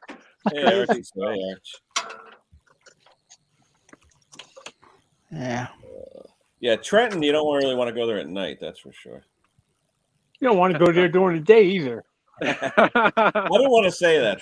Trenton, isn't there a big naval station there or something? Or College, is that just me? College. No, that's college? Oh, college. Trenton's a capital, isn't it? Yeah. Yeah. That's home to all the misfits over here. Yeah. Uh-oh, Stella's having. There you go. You back? Had to reboot my internet. Oh no! Or turn my Wi-Fi on and off. It was just a big static storm. Everybody would say something. It was like staticky. People have been having a few problems tonight. Yeah, I think StreamYard particularly has an issue tonight. There's been lags and probably some Russian hackers or something. Yeah. Well, I know it was on my end because I was connected to the wrong hotspot. So now I'm on the one that gives me decent speeds. The other one was like really molasses going uphill in winter speed. So no shows tonight, Stella? No. I am frozen. Yeah, you are. That's a show. That's a show. Thanks, Wally. I am frozen. And and everybody just freezed up and came back again. Was that just me or was that everybody? To us you froze up. So dang. Same. That's all right. Well, no, I don't have to work this week, but next week I'll have a job, and then like for the next 3 weeks after that, I got like an all day long job for 7 days a week. So what's planned? Any stars? No, I can't. I don't know. I've already forgotten what the show is that was this week that I skipped or last week. No, it's Cats is what we're doing. Oh, okay. And so, or I guess maybe I should call it Kittens. It's like not the Broadway tour. It's like the Broadway B tour. I don't know. I mean, I shouldn't be saying that out loud. Is that Playhouse you were talking about, the big one? Yes. Yeah. And I'll be doing that for a week, and then for the next 3 weeks, they're doing an outdoor hockey game. Yeah, they do that up here football too. stadium. Okay. Yeah, once a year they do it. I'll have a 3-week gig driving a forklift, getting all that stuff in. They've got me booked all day long for that, so I'll be good, I guess. Good for the pocketbook. That's all I care about. So. Oh yeah. Oh, where are you heading, Jim? It's just across town. Storage unit. Yeah, I've got a storage unit. Oh, I thought you put it in your He's garage. headed down here with that generator for me. No, he was getting it out of his garage to go to a storage unit. Exactly. That's why he's strapping it on. And you're No, not he put it on a charging trailer to it, bring you're it putting down in the here. Haha, Luke. No. Jeff wants that. No. What vehicle is come that, and get Jim? it. Which vehicle is that? CRV. Oh, okay. The Honda CRV. I tell you, James has the record for how many generators he could load in the CRV. Yeah. Yeah. Well, if you pack it right, you had like 3 Generex in there. I'm like, what? Yeah, there was one day too. I had the back all filled, the back seats folded down, full of generators, and then I had one more. It was a smaller one, but it was an old Briggs Pulse, Powermate Pulse, or something like that. Yep. And I didn't notice, but the oil cap wasn't on very well. Oh, I put it right on my front seat, and it was just kind of tipped a little. And well, I had a towel under it, but it's still kind of soaked through. So yeah. The stain's still there? So you got a waterproof seat now. No, it didn't. It did not stain the seat really. It was just starting to come through the towel. So yeah, I'm not going to do that again. Yeah. Sometimes I dream about any having a Kubota van. generators. What's that? What, Jeff? Did you ever come across any of the old Kubota generators? I did one recently, but it was a rebranded Yamaha, so I don't know. It was gas. It wasn't a diesel. But it was labeled Kubota, right? Yeah, it was. But yeah, I haven't done any. I see every so Kubota. often on Marketplace. I see him come up here, but when I was talking to the Kubota guy down the street, he's like, they haven't made generators in a long, long time. Yeah, I think you'll see their engines in a lot of generators, but they don't make them. Like a lot of the light towers and stuff that they use for road work are, I think, Kubota or nicer engines like that in them. Are they like Yeah, the really, three-cylinder? Kubotas Are are they John like the Deere's 3-cylinder usually. diesel ones? Yeah, I think a lot of those are diesel, the light towers. I could be wrong, but they're meant to actually run. No, they're day after day. How far away is the storage unit, Jim? A few miles? Yeah, it's like 10 minutes. That's not bad. Not even. All right. Got to get that diesel heater stuff. No, I have my kerosene heater. It does great, but it takes like an hour to warm up the shop. See, and I was gonna come out here. See, that's why you need a diesel heater. Yeah. No, I don't need all the And noise. it makes a ton of good videos. Wait, what? Propane heater. It's not that noisy. No, but like Henry said the other day, he set all his up and everything, went to the shed, did his job in about 25 minutes and was in the house. He didn't even need to fire it up. Well, I don't really need to fire this one up either, but it's cold getting from here to there. Yeah. I've just got one of them little, they call them a super thing that just runs off the gas bottle. I use that at the moment because I turn it on and off quick when I want to. But I might look into a diesel heater if I sort the shit out of it for next year. They'll be cheaper in the summer. They'll go down in price a bit in the summer. So I just went on the Vivor homepage for Europe, and I accidentally bought a diesel heater. No. Accidentally? How did you manage that and put your diesel? I don't know. I was sitting there, and all of a sudden, PayPal said, "Okay," and I went, "Yeah," Yeah, man, I'll take it. It's one of those. What do you call it? It's a high capacity fan that you put a big hose on. So you can put the hose in the shop and it'll transport all the air out very fast. Extractor fan. Extractor. Yeah. Sort of, yeah. Like an air-to-air heat exchanger. Yeah. It's about it's not a heat exchange. It's not a heater. It just removes air. It's because in my shop, when I start up a tractor, all of a sudden I go. So just a big exhaust fan, really. Yeah. Type of, yeah. And drag the fumes out, really. Yeah. And sometimes if I do start a two-stroke in there, all of a sudden, Hey, Jim, Jeff wants to know if you've ever done any military type of generators. No, I don't. Yet. Somebody else does. Or somebody else. Who was it? Oh, I'm sorry, Mike, Dirt Rider. Dirt Rider, yeah. Yeah, they come up once in a while. I'm tempted to get them, but people are asking. Yeah. They're pretty small, and people are asking. Yeah, who's the one that did that little like 1 or 2 horse military one? Was that you? No.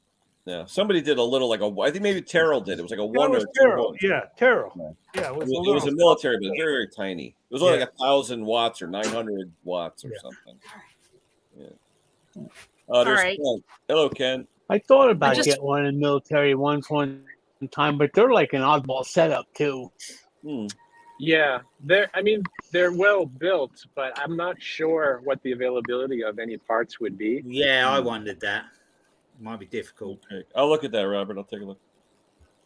Well, I know one thing from we got the army trucks and stuff. Anything military is going to go. You better bring a big wallet with you.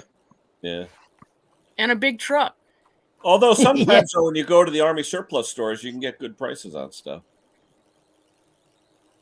Yeah, I don't ever see anything, like what the town uses or the state uses for sale, Yeah, but generally those are like big auctions and people come in and just buy the lots. Yeah, go on. Yeah, municipal auctions, yeah. There is a website for that, Hank. I used to look on that when I used to. You want to look for that stuff, Henry? You gotta go on. There's a website, Municiped. Oh, really? Well, sometimes people buy them. There's Municiped, and then I can't think of the other one. Yeah. Huh. Our state has like state surplus, and I bought a van from them once. And you go it's like a regular auction. You're like putting in bids and whatnot, and you got to have the cash right then and there to secure it. I mean, I don't think you have to pay for the whole thing, but I think you have to have like something like 20 or 25% of whatever the cost is, and boom, cash right there to get it. Usually they hold it for like a day or 2 or 3. Yeah, something like that. And and actually, the one van I bought, it wasn't that bad. I mean, the theory being is, I guess being a state-owned vehicle, they would certainly take care of maintenance and whatnot. At least I would think that it might got some regular maintenance. No. You guys over in the UK are very good at history, like maintenance history, right? Like MOTs and stuff. We suck at it. Yeah, well, we suck at it because over there in Europe, it sticks with the number plate on the car. So you know what? Inspected every year too. We don't do any of that crap. We do that here. We have to get state inspections here in my state. What do they check, like the brakes, lights, and condition of the car and everything? In my state, they're supposed to. As long as the OBD2 doesn't say anything, good to go.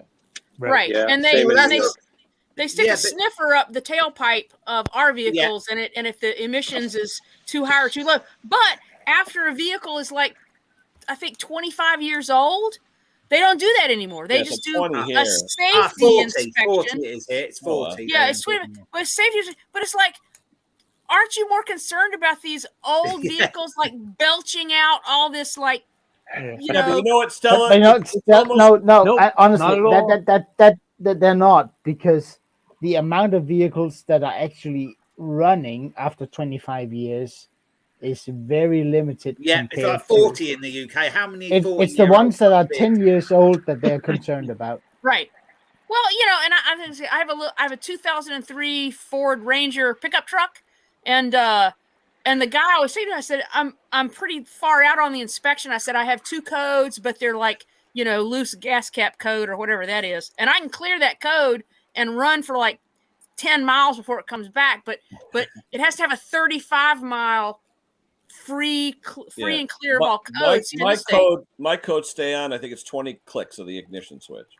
Yeah, something like that. So I mean, I have an OBD2 reader where I can clear that stuff out. But the guy told me today, he goes, "You don't have to have that anymore. It's just a safety inspection." I was like, "Woohoo!" You know. No, but I mean, how many people has a truck that is that old? No, it's very few people. So it's not a concern. It's the cars. It's the cars between 5 and 12 to 13 years. That's an issue. Right. Oh no, it must be 20 years because that's a 2003. Yeah. Math is hard sometimes. See, Stella, here we had a problem with the sniffers and corruption.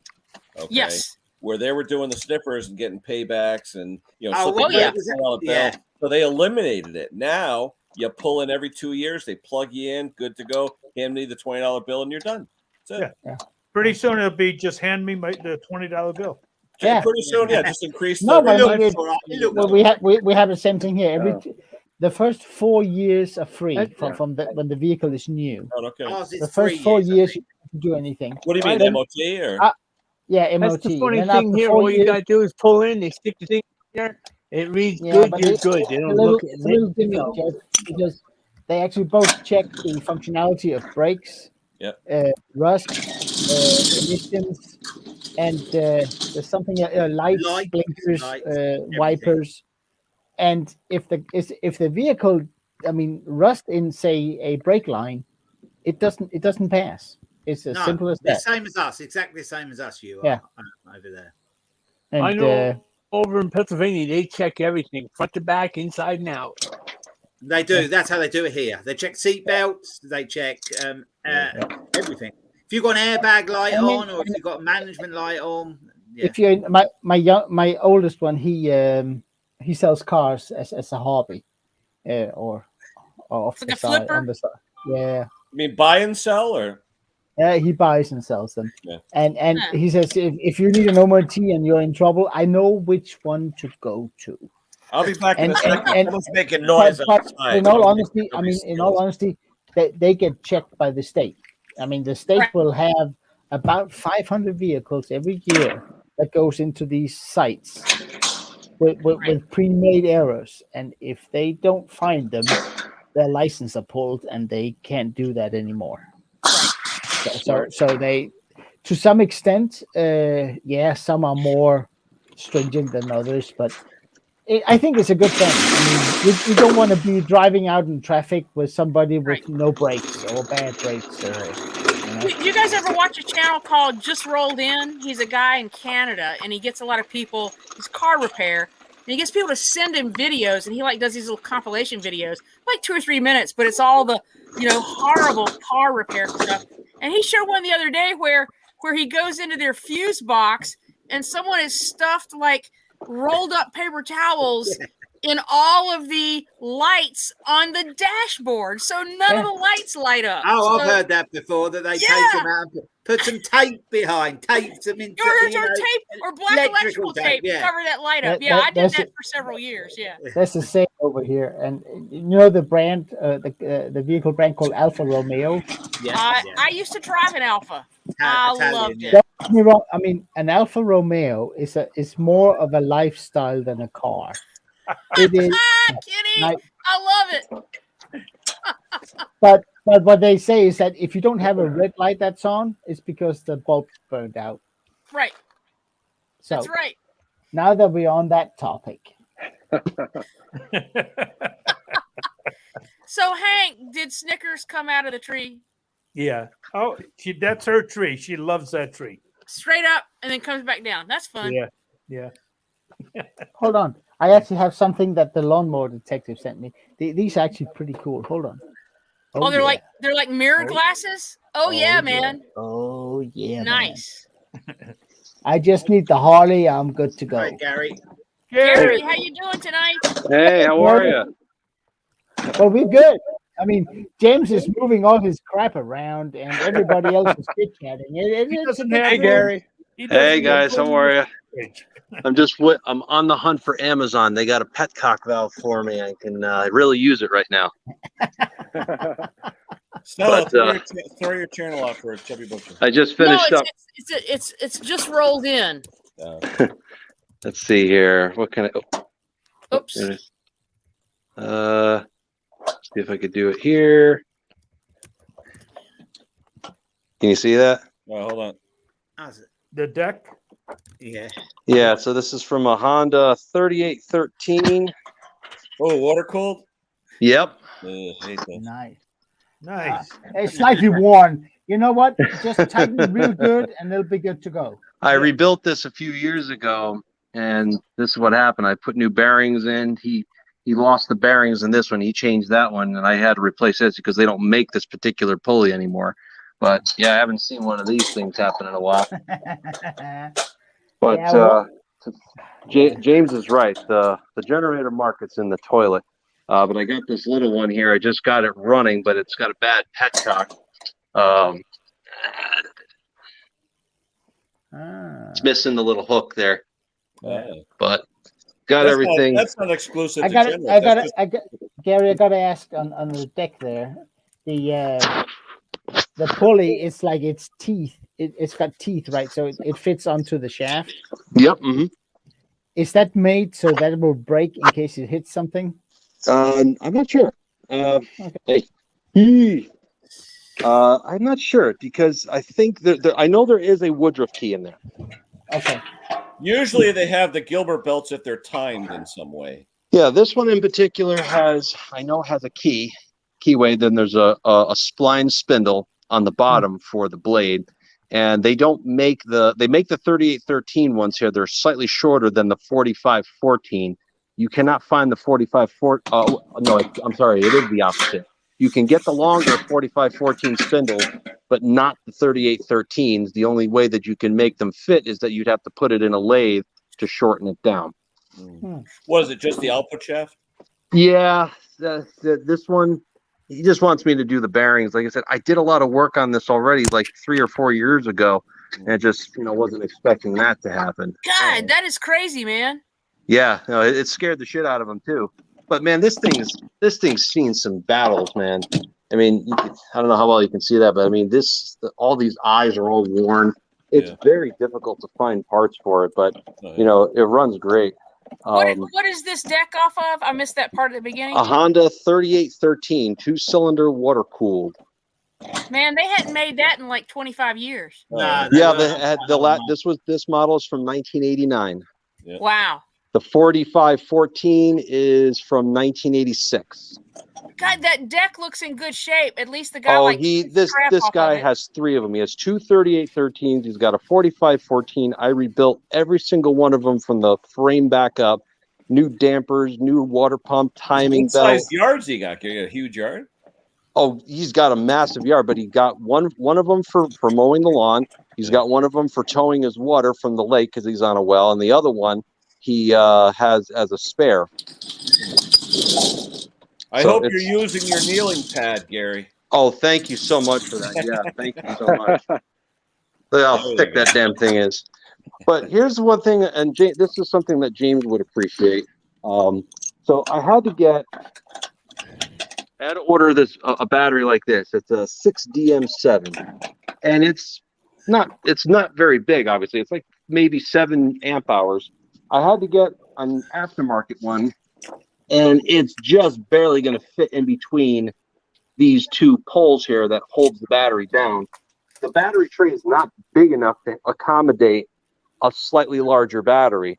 There's a 6.5 amp hour one, and it's just slightly longer, so it's probably not going to fit exactly. I'm going to have to figure that out. But I think it was one of Jim's last videos. He got the right size battery, but the plus and minus were backwards.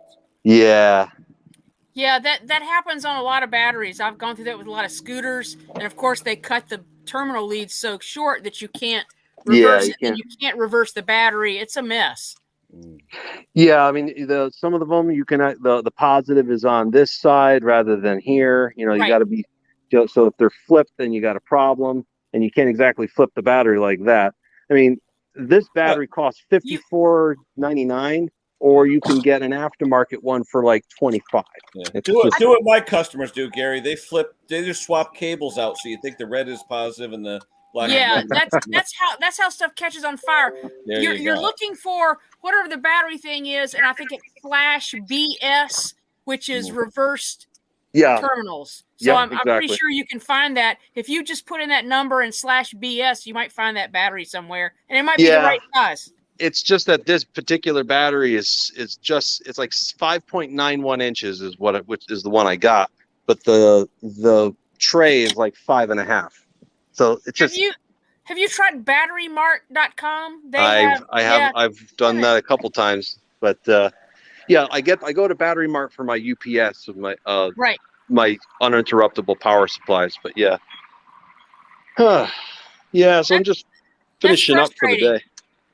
Well, maybe you can find, can you search somewhere via dimensional sizes, and then who cares if it's 9 amp hours and it's in a smaller case, I tried looking at a 4 amp hour, a 5 amp hour, and then obviously the 7 amp hours, which is what's supposed to be in there. Right. And they're either too tall or they're too wide. And that's the biggest problem. The width wise is okay. And this is this guy's from the Bronx. He's flipping a couple properties here in Waterbury, Connecticut, which is basically a slum. But the how do you really feel, Eversource will not connect the power to the building until all the work is done. So he has no power to run his tools. So he picked this up for $100, and he lucked out because the oil is clean. It's almost never been used. The carburetor was absolute crap, but does it not have a pull start? It does have a pull start, but here's another. Oh yeah, you mentioned this pull start. This is how stupid. This is a Wen generator, by the way. Oh, yeah. The guy that had the Furman, guess what he just bought? A Wen. Don't get a Wen. Look how stupid this is. This is WYNN. What's this bullshit? And when I pull it, look at all the fray. Look, it's all frayed because you have to go off to the side like this. Yeah. You should be able to pull it off to the side. Who's the numbnuts that figure that one out? When you buy an Amazon generator, right? Well, that's Wuhan logic for you. There you go. Hey Gary, go to Harbor Freight and buy a battery pack. Sorry, Henry. Somebody's got YouTube on. Who's got YouTube on? That's probably me, guys, because my microphone always seems to be oversensitive. But I have to figure that out. But hey, Gary, quick, did you get your dog yet? Not yet, but we did get the crate. We went to see him today. Oh, did you? How old is he now? About 8, 9? She's 7 weeks. Oh, 7. Her name's going to be Storm. 8, right? Is it 8? No, usually between 8 and 10 weeks. She has to go to her first vet visit first. Okay. All black German Shepherd with a star on her chest of white. But yeah, with you guys have seen all these like memes on like Instagram of like, gee, dog owners, they have to make an application and have a home visit and follow this and follow that, blah, blah, blah. And cat owners, I found them in the trash. All right, guys. Well, my wife's making empanadas tonight. I figured I'd just jump on and say hello, but I am done for the night. And good to see great to see you guys as always. Take care. Nice to see you, Gary. Bye. Later. Hey, Gary, wait, while you're hold on 1 second. The spark tester that we bought that Tom and I are all crazy about, the one I got one too. If I bring one up, can we take it apart and see what the hell's inside? Yeah, sure, of course. And then make a cheap one for like $5. You overestimate my ability in electronics. You're under pressure now, Gary. Nick can't get one in the UK, and if we could make one on the cheap, we could send a few of them over to UK. You know. Are you talking? Is this the spark plug tester where you can adjust the? No. Just spark. It's just a little spark checker. It has 3 LEDs on it, and it tells you. Where's yours, hon? Where's yours? It's still in my bed. I sleep with it. Yeah, I was going to say, was it in the bed still? Like the long wrench, remember, Ken? That's right. No, I slept with a few days. Yeah. but this one, Gary, the company's called Trillium, and it's called the Spark Check *R. All right. And if you go on Greasy Shop Rag, he uses it in every single one of his videos to check for spark because with the LEDs, it's an inductive sort of loop that hooks on your spark plug wire. And you can see it in bright daylight. You could see it. And Send me the link. Send me the link. I'll check it out. Yeah. Oh yeah. It has 3 LEDs like green, red, and yellow. Yeah, green is obviously good. He's very upset because he can't get one. Sounds complicated. Well, the thing You is, can't get one? if you read it right, okay, green is supposed to be good spark. Yellow means too much spark. And I'm like, what do you mean too much spark? Well, I Well, mean, it has to, if it doesn't have a resistor in it. Well, Real that- quick, how ceramic much does this fancy little gadget go for? $70. $70 in the US. And free. Take that shit. I'm not going to get that. I had one Nor of my am I. customers pay for it. Okay, I did one. So Who cares? I would rather take that $70 and put it towards the nice oscilloscope that I want. Well, how much is this? Gary, here's the deal. When you do what I do, you have I have 5 spark checkers over here, and you either can't see them on the end of a lawnmower or they're jiggling around when you're trying to look at it. And I spend 10 minutes trying to make sure I have good spark. Yep. But this thing is like one and done, 30 seconds. Yeah. And my time is money. Here's the problem. We were all online the other night, and I had my engine out, and the thing where I said, why isn't it starting? Why isn't it starting? So I spent $70 to see maybe it'll come. Give me a sec.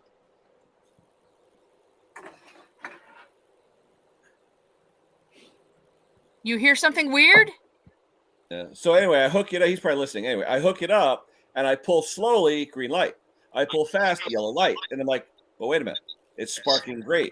But it's telling me it's over sparking. Well, change the plug. So I changed it to a brand new plug. Same thing. You pull it slow, green light. You pull it fast. Give me a sec. So to me, is it just, smoke and mirrors? I don't know. Maybe, but does the light stay? So if you can't see it, can you walk around and then see the it? light stays on until you disconnect it from the inductive That's little the loop good that's thing. on Yeah, there. you can hook it up 10 feet from you, then you walk around and there you go. Yeah. Right. That's what's nice about it. That feature I could see, but am I buying something like I think Tom went online in Australia and he found out yellow means so many volts, green means so many volts, and I'm like, and he did the test where I said to Gary, he was getting yellow. I said, check the resistance in your spark plug, and he had a bad plug. He had a plug with like no resistance. He changed it, it went green. But with me, I'm pulling on this old Tecumseh slow, I get a green. I pull fast, I get yellow. But yeah, like I said, guys, it's a fancy spark tester like that. Yeah. It's just $70 to me is a waste of money. It is, but you know what, Garrett? But to have the light stay on and you can see it in the daylight, I think that I can see. But I mean, but I want you to look at it. It's probably a resistor, transistor, yada yada, boom, done. You could probably make something, Gary, that stays lit up once it feels that spark. Then you can walk around there and see it's lit up. All right, I got spark, right? Yeah. But Gary, for it to stay lit, what keeps the charge in the LED to keep it lit? A cap or what? Capacitor, yeah. It's got a capacitor in there. Yeah. Yeah, it's probably a step-down transformer, takes the very high 20,000 volts from the ignition, steps it down to a lower voltage, charges a cap, and it's got a drop resistor for the LEDs, and then it's got the LED array based on how much resistance. If it's strong, it'll push right all through LEDs. Is it an inline tester, or is it just... It's just a hook that goes up and down, a black hook. You open the hook up, go like that, let go of it, and it grabs. Send me the link. I'll take a look at it. But like I said, $70, I wouldn't waste my money with it. Trillium is the company. Yeah, I'll have to look at it. All right, guys. I've catch you guys later. On multiple spark checkers already. This is just 2 of the many I have. Bye, Jim. But yeah, it's worth it. I for me, I'll make it up in 4 repairs, maybe. Yeah. Time saving. I don't know. I used profit from a job I did and bought it, so I'm never using my money. Bye, guys. I just have too much money to spend, but no product to buy. So, well, Klaus, you need to have one of these. I know. I can feel it. $70 buy a nice tube. What do you call it? Where was that? 3100 wheel puller. Yeah, there it is. Hold on, Stel. Wait a minute. Yeah, that's the one. That's it. Oh yeah, they have it. It's all nice, and I can find the website, and it's all happy dandyland, except I can't get it. Klaus, if you're not bothered about the money side of things, can't you just get them in the States to buy you one and send it over? Yeah, but he'll complain about having to pay the tax on it when it comes in. So yeah, but he said money wasn't really an object if he got one. Well, I don't mind. I don't. You're right, Luke. I mean, Klaus, I will pay good money for it. I hate paying money for the tax office. Well, figure this way, Klaus. $70 for the thing. Was it 35 now, Hank? What do we pay for shipping? Yeah. Oh yeah, 30. Well, that's 105. Half You of that. paid for shipping? Why? You get free shipping? Mine had free shipping in the lower 48. No, sweetheart. I'm shipping it to my prune Danish. Oh, gotcha. Oh no, I can ship stuff cheaper than that. It's a lightweight box. You could ship it to where? Anything global. It's.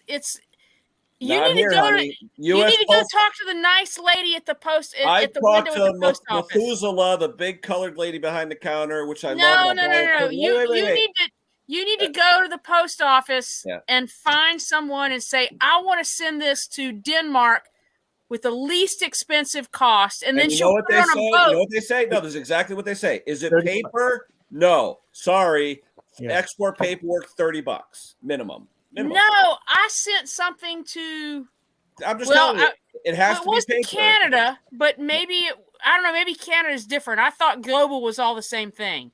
Global, I've sent to Klaus before, and it's over $30 because you have to do export paperwork. Then, if you declare a $50 value, he has to pay $25 tax. So, Klaus, how much tax do you have to pay if it's 50%, like a $25 value? I have to pay, first of all, if something comes in, doesn't matter where, as long as it's outside the EU, I have to pay about $25 in import fee. And then I have to pay VAT, which is 25% of the value of the goods, including the tax. The shipping and tax, right? Yeah. So it's not, I mean, if I could get it on Amazon, say in Germany or wherever, no problem. But I can't. And apparently Trillium apparently only caters to North American customers. Oh, well. So you really need to buy it in the EU then. If you buy it in the EU, you'd be all right. That'd be okay. Yeah. Anywhere out of that is no good. Yeah. Really. Yeah, that's why I don't use LMS engineers anymore. Yeah. Klaus, let me ask you a question. How much are you willing to pay for something that costs $70 in the US? $59.95. There you go. Okay. Don't answer. No, I'm joking because it would be a great tool and I would love it. Will I pay $100 for it? No. Yeah. Would you pay $59.95? Yeah.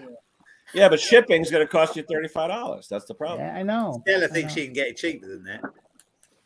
Yeah. We'll see. Let them get settled in. And, sometimes you see, I thought that, like the Evaporust, that was something you had to get from way over there. But now there's a company in Denmark that sells it. So there's so many different versions of that, though. I mean, WD-40 has theirs. You got Evaporust. You have Rust Vito. There's all different. It's all the same stuff. And you know what? Oh, sorry. No, I was gonna say I saw Evaporust at Harbor Freight the other day, and I was like, "Holy shit!" It went up. It's $30 a gallon now here. It's cheaper on Amazon now. That's what I paid for it when I bought it direct from the company.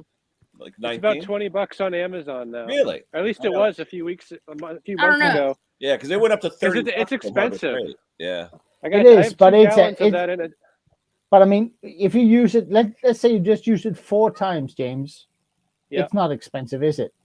Oh no, I did a gas tank with it. I put the nuts and bolts in, Evaporust. Oh, it worked great. My 5-liter jug with what's 5 liters? Can a gallon? A little over a gallon. Yeah. I have done 4 gas tanks, a whole thing of fittings, and a park. You can use it forever and ever and ever. All that you got to worry about. But it does weaken though. It does weaken over time. It does weaken, but I mean, for a gas tank, and I filter it before I put it back in the can. Yeah. Just leave it in the solution for a longer time. Yeah, what I do when I put it in a container, I seal the container with food wrap and a rubber band or something. It will evaporate because it's water based. Yeah, right. Yeah, it will. Yeah, I do that too. I put something over it's typically the old bricks, 5-horse. Yeah, those tanks are great for it. Yeah. Yeah, it works absolutely fantastic. Oh yeah, absolutely. And I have used mine, like 5-6 times now, something like that. So it's more than paid for itself because it's the new tank. I have the last big tank for the 5-horse engines sold in Denmark. I bought it brand new. Coleman. I bought one used off of I don't know Amazon There like we go, 3 James. years ago. Hey, you like can tell the 80 guy bucks. who's got almost 100,000 subscribers, he can afford 2 gallons of the stuff. Yeah, Well, it's a 7-gallon tank. I'm still being cheap. Yeah. Here's what I think you could do with something like that is go ahead and spend the money and get one of those like Home Depot like 5-gallon buckets. Fill that thing up, and you've got rust remover for years and years. 5-gallon bucket here's what's the guy's name? The one that does Keith Rucker. tools. Keith Rucker has a tub with 600 gallons of it. Yeah. but Holy they sponsor his channel. So he gets it in 55-gallon drums. Now, what's the Canadian guy's name? He makes old vintage tools and machines. Oh, the Indian guy restores. He makes those wrenches. Yeah, he does. Yeah, the restore chair where he smiles at the camera in the intro. Yeah. And like he's got this big just started tub. talking last year. He never talked in his videos until like last year. Yeah, no, but he does on his Patreon accounts. Oh, does he? Wait, yeah. Wait, who's the guy? Who's the guy that does that tool restoration? Machinery restorer? Yeah, the Indian guy. Hold on. Oh, no. Machinery Restore's UK, isn't he? He's No, UK. this guy. Machinery stores in the UK. Yeah. Is he in UK? Yeah, it's not him. Hold on. He's the guy with the beard who smiles at the camera. Hold on. Hold on. Let's just He actually puts his name on the side of the tools too. Yeah. But I think they sponsor him as well. They do. He's got a good channel. I like his channel. He sells I those. I don't think I've seen it. Yeah, I see some tool restoring those stuff. adjustable wrenches, those L-shaped adjustable wrenches. I don't know. Seeing the video that doesn't sound familiar to me. Maybe I've just seen some of his older videos where he doesn't and put his introducing face on shows him. Is that where you put the nut on and you tighten it so you can get into different spots? No, it looks just like a monkey wrench, but it's got like almost like vernier caliper looking jaws on it. Hand tool rescue. Yeah, that's it. Hand tool rescue. Hand tool rescue. Yep, that's him. Yep. It's got about 960,000 subscribers. Oh yeah, Yeah, he's got a great channel. Wow. Yeah. We're doing the wrong things, Klaus, I reckon. I reckon we should still talk. No, I mean, this guy does an absolutely fantastic job, and he's got a little bit of humor in there, which makes it just watchable. Well, I just did a hand tool rescue on this old like a combination square that sat in my mud room. Has a lot of humidity in it, and I didn't realize it was all rusted up. So I got it pretty clean with sandpaper and whatnot. The other side is really pitted, so I can't see a whole lot. But the good thing about this is it's an old Craftsman, I think, or something, and it has metric and imperial scale.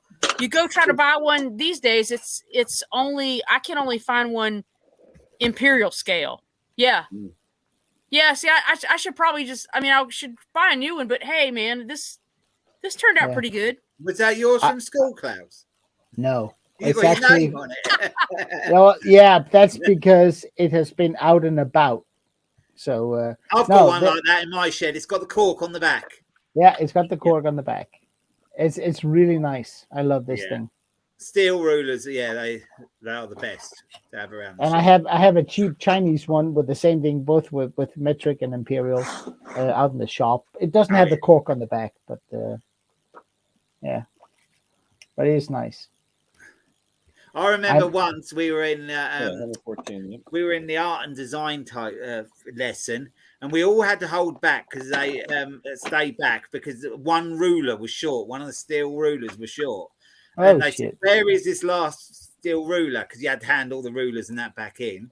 No one said anything. In the end, they let us go. So they were ruler short. And I never realised when I got home, it was in my folder. I didn't realise. I must have accidentally put it in there, but I never put it back. And I still got it to this day. Damn, James, you got the paper towel supply right there, dude. Yeah.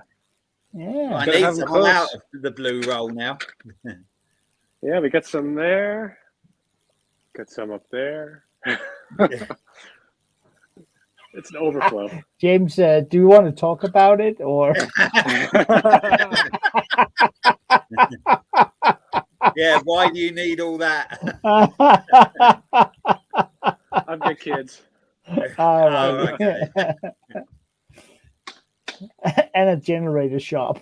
Yeah. Right. Oh boy.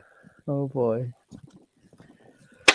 Oh man, that was a strange night tonight, wasn't it? Yeah.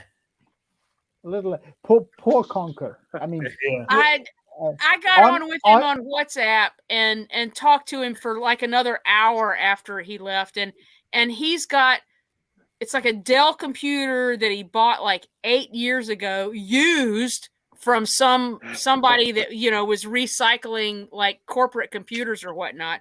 And I'm like, dude, you can replace the memory in that, because the beep codes that he had said it was bad memory.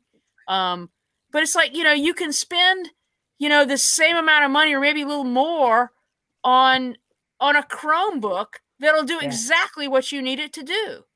Yeah. So I don't know. What's We'll see it what to happens. for, Jim? What's it to come? Oh, is that for the generator, the 10 horse? This is my nemesis right now. Oh, you're still playing with that, huh? The 10 horse? It doesn't run right, and everything is good on it, but it doesn't run right. Oh, you got to bring it to the Tecumseh Wizard. Who's that? Who's that? Nick? Did he say who's that? Did he say that? You want me to bring it? Who's that Tecumseh? Yeah, wizard. Jim, if I had room for something a tenth of that size, I'd say yes, but I don't. I'm thinking it's rings, because everything else is tested good. Yeah, but what's it doing though? What's it actually doing? The miss you said? Yeah, it's just it starts, it runs normal for about 20 seconds, and then it starts missing a little. Yeah. It doesn't matter if it's low speed or 3,600 RPM. Yep. When you put it under half load or more, the mist goes away. What's the compression hot versus cold? I've only checked it cold, and it was 70 PSI. Check it hot. Have you done a leak down test on it? 10%. Yeah, see, it's tight. But if the rings don't have tension. But that's what I'm thinking. Because when I first brought it home, it had like nothing. Yeah. And I pulled it a few times. It came back, and by the time I turned the camera on, it because if the rings lose tension, but problem though, Jim, when the rings lose tension, it'll smoke. That doesn't smoke. It doesn't smoke. Yeah. And the only thing I've noticed is when doing a leak down test, if you bring the pressure up slowly, in a shop rag, no less. Yeah, to about an old 20. Sorry, James. No, that's right. No, I'm just saying the only clue is when you do a leak down test, if you bring it up slowly, it's 100% leak down until you get to about 30 PSI, and then all of a sudden the rings seat or something. Well, let me ask you though, Jim. You've got a fancy dancy triple view camera. Yeah. I've taken the head off. Cylinder? Oh, I've taken the head off. What's the cylinder look like?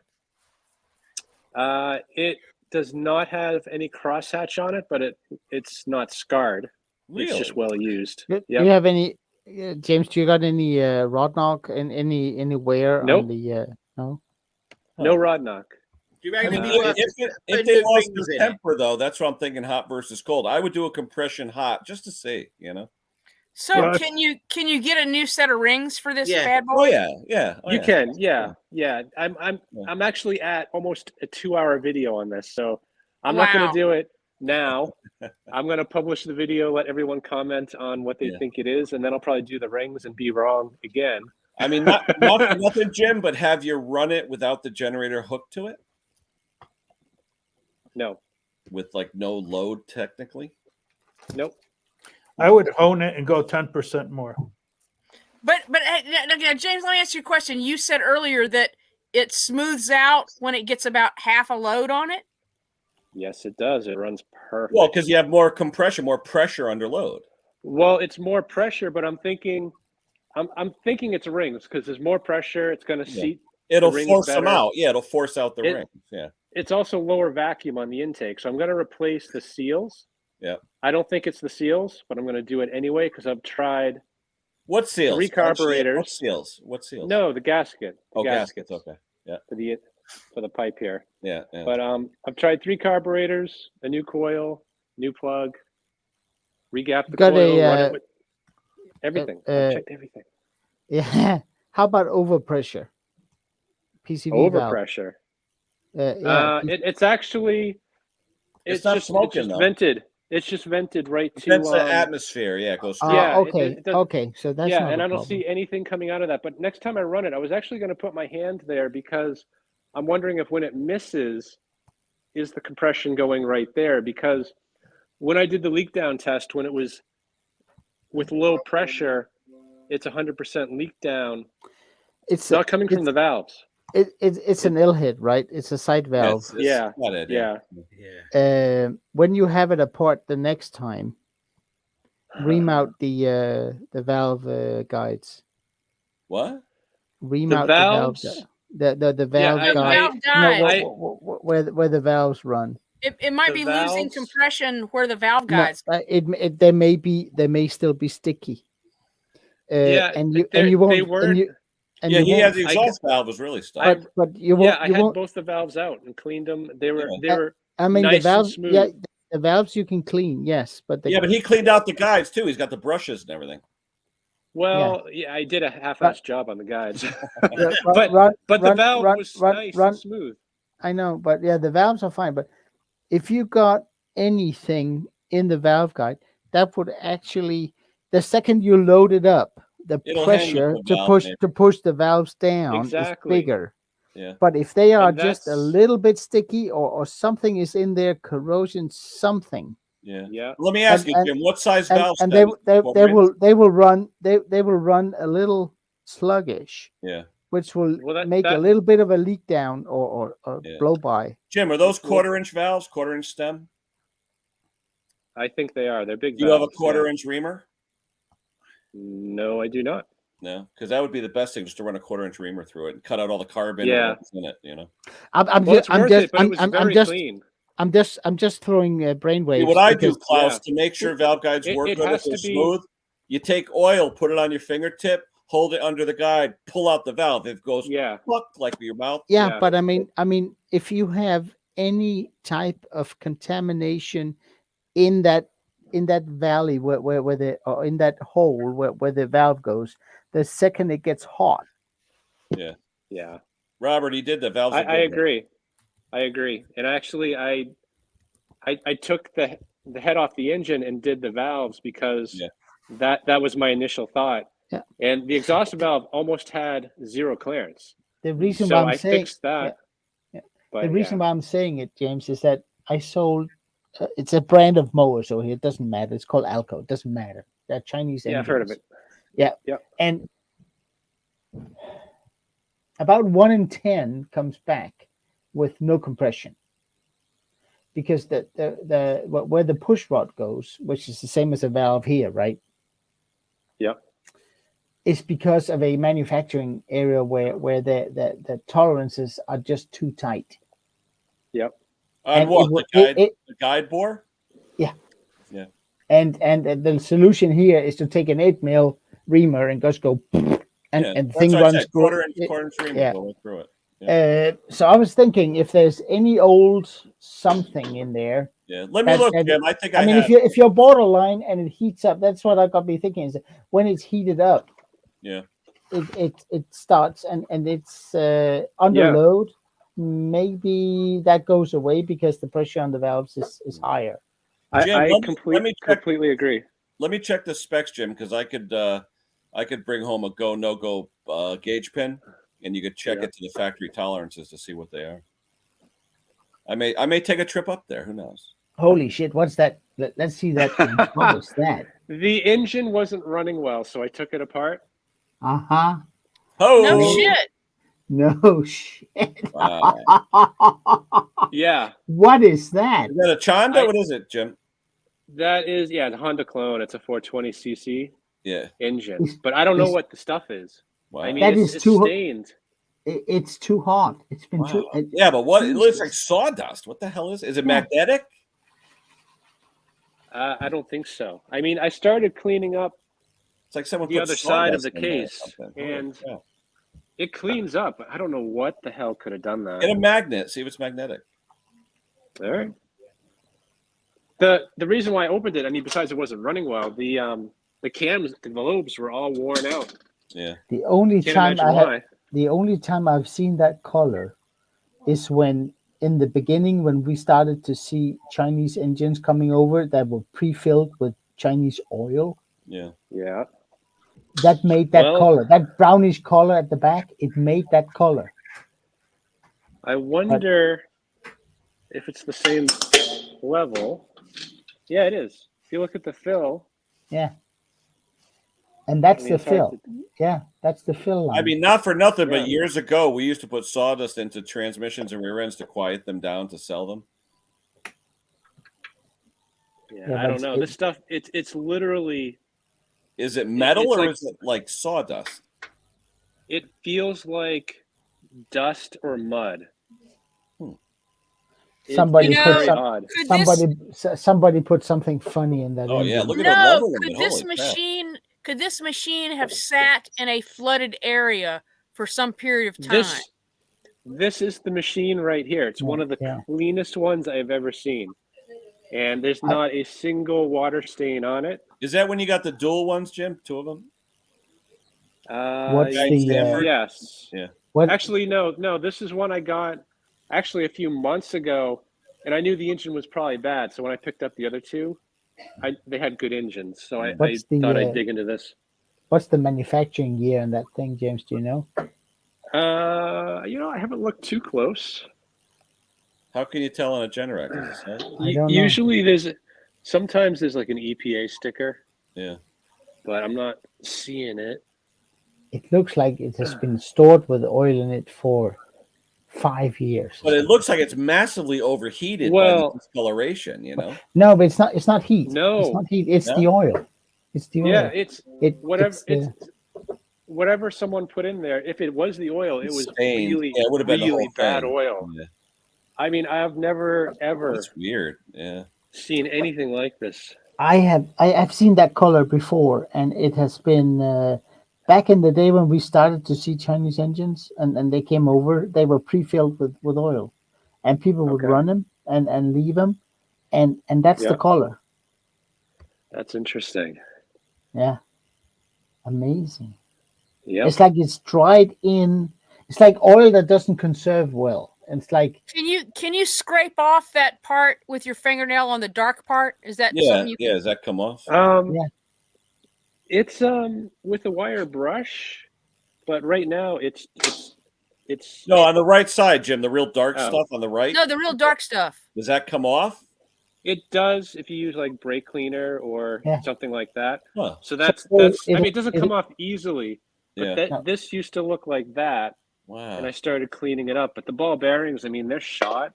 Yeah. You know, they have to be replaced. It's almost like carbon buildup. But why is there carbon in the crankcase? Yeah. There isn't. It's the oil evaporating. This is bad oil.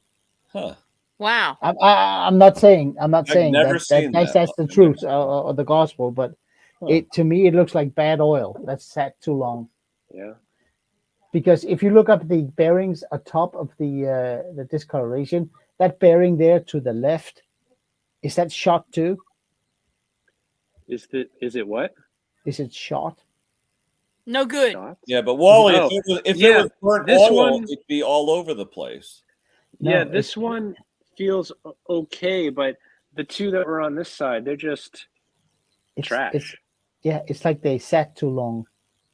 And even the governor was covered in all that crap that's down here. Say it sits in a very moist environment. Yeah. But Klaus, let me ask you though, since you're the oil guru, if someone put an additive in there and let it sit, would that cause that?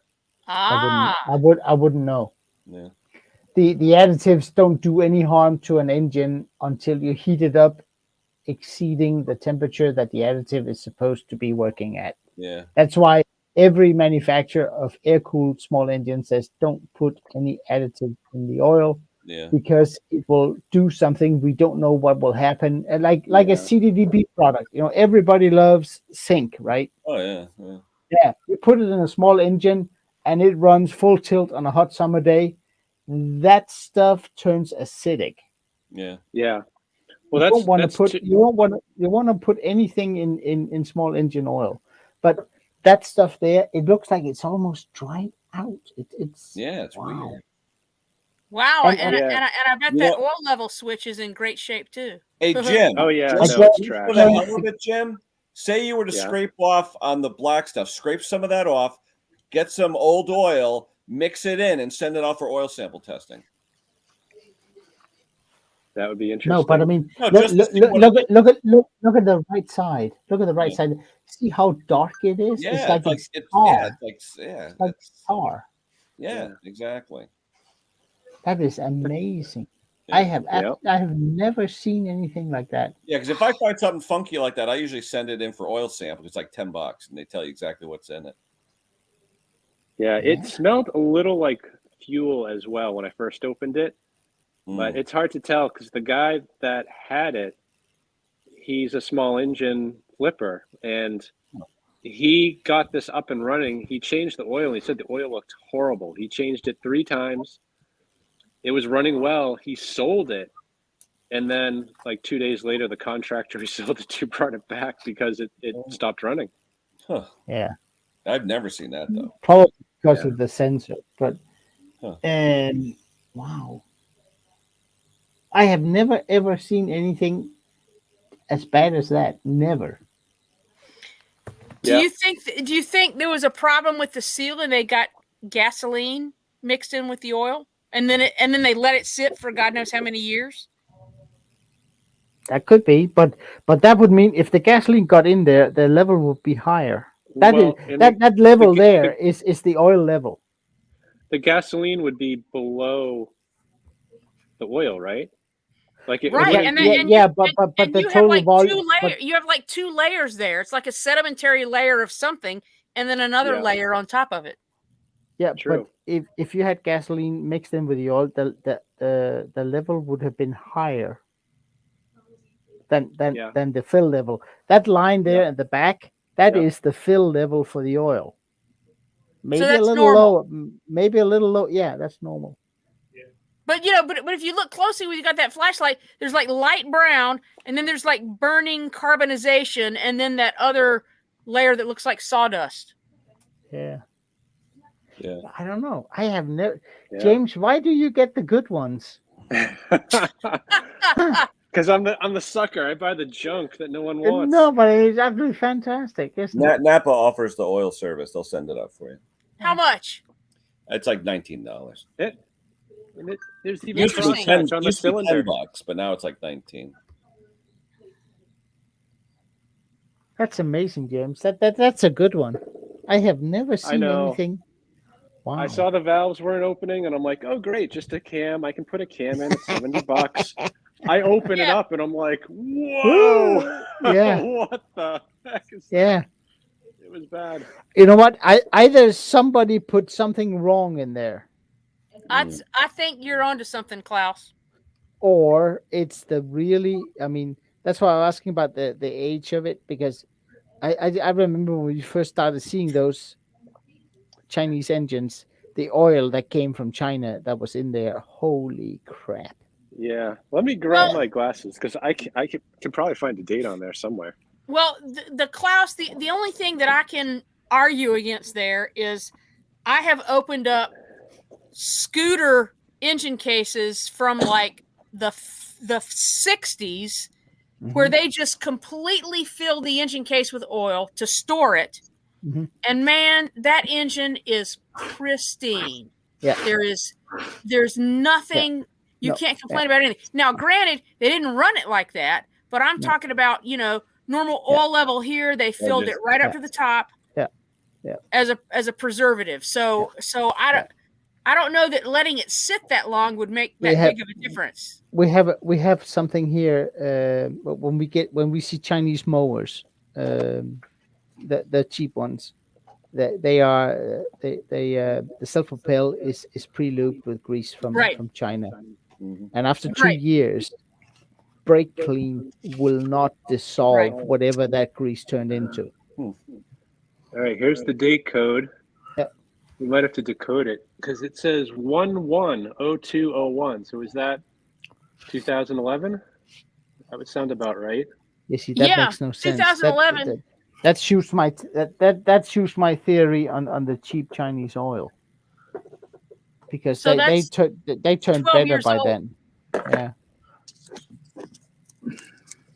But I mean, the state of the engine, the state of the machine, it has been stored for a very long time, either in a very high temperature or somewhere weird. And wow, that's a good one, James. I like that. It's looking good.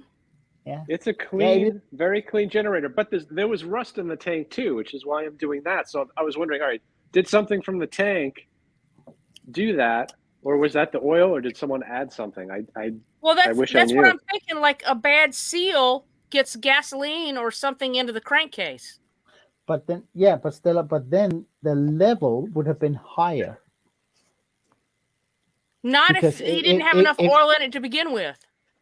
Yeah, I stand corrected. You're right, absolutely. But if you got a bad seal on a carburetor, it will fill up that crankcase. Yes. Yeah. Because the tank is so big and it's on top, it will fill it up. You're right. That makes sense. You're right. Okay. If you look at the serial number. Yeah, it says it isn't. It isn't. But look, it says on the data plate on the inside wall of the unit. Then you use that serial number and call Generac. They'll tell you what. But let's have a look at the tires then, James. Tires. Are there any cracks in the tires? They're not air filled. No, but are there? That thing is not 10 years old. It really isn't. It is. I don't know. Very clean. Yeah. The stuff I get is usually neglected, rusted, and just looks like crap. This one was stored indoors, definitely. Yeah. It looks like almost like a showroom piece. Yeah, but you know how you can tell too? The shape of that gas tank. They changed the gas tank shapes over the years too.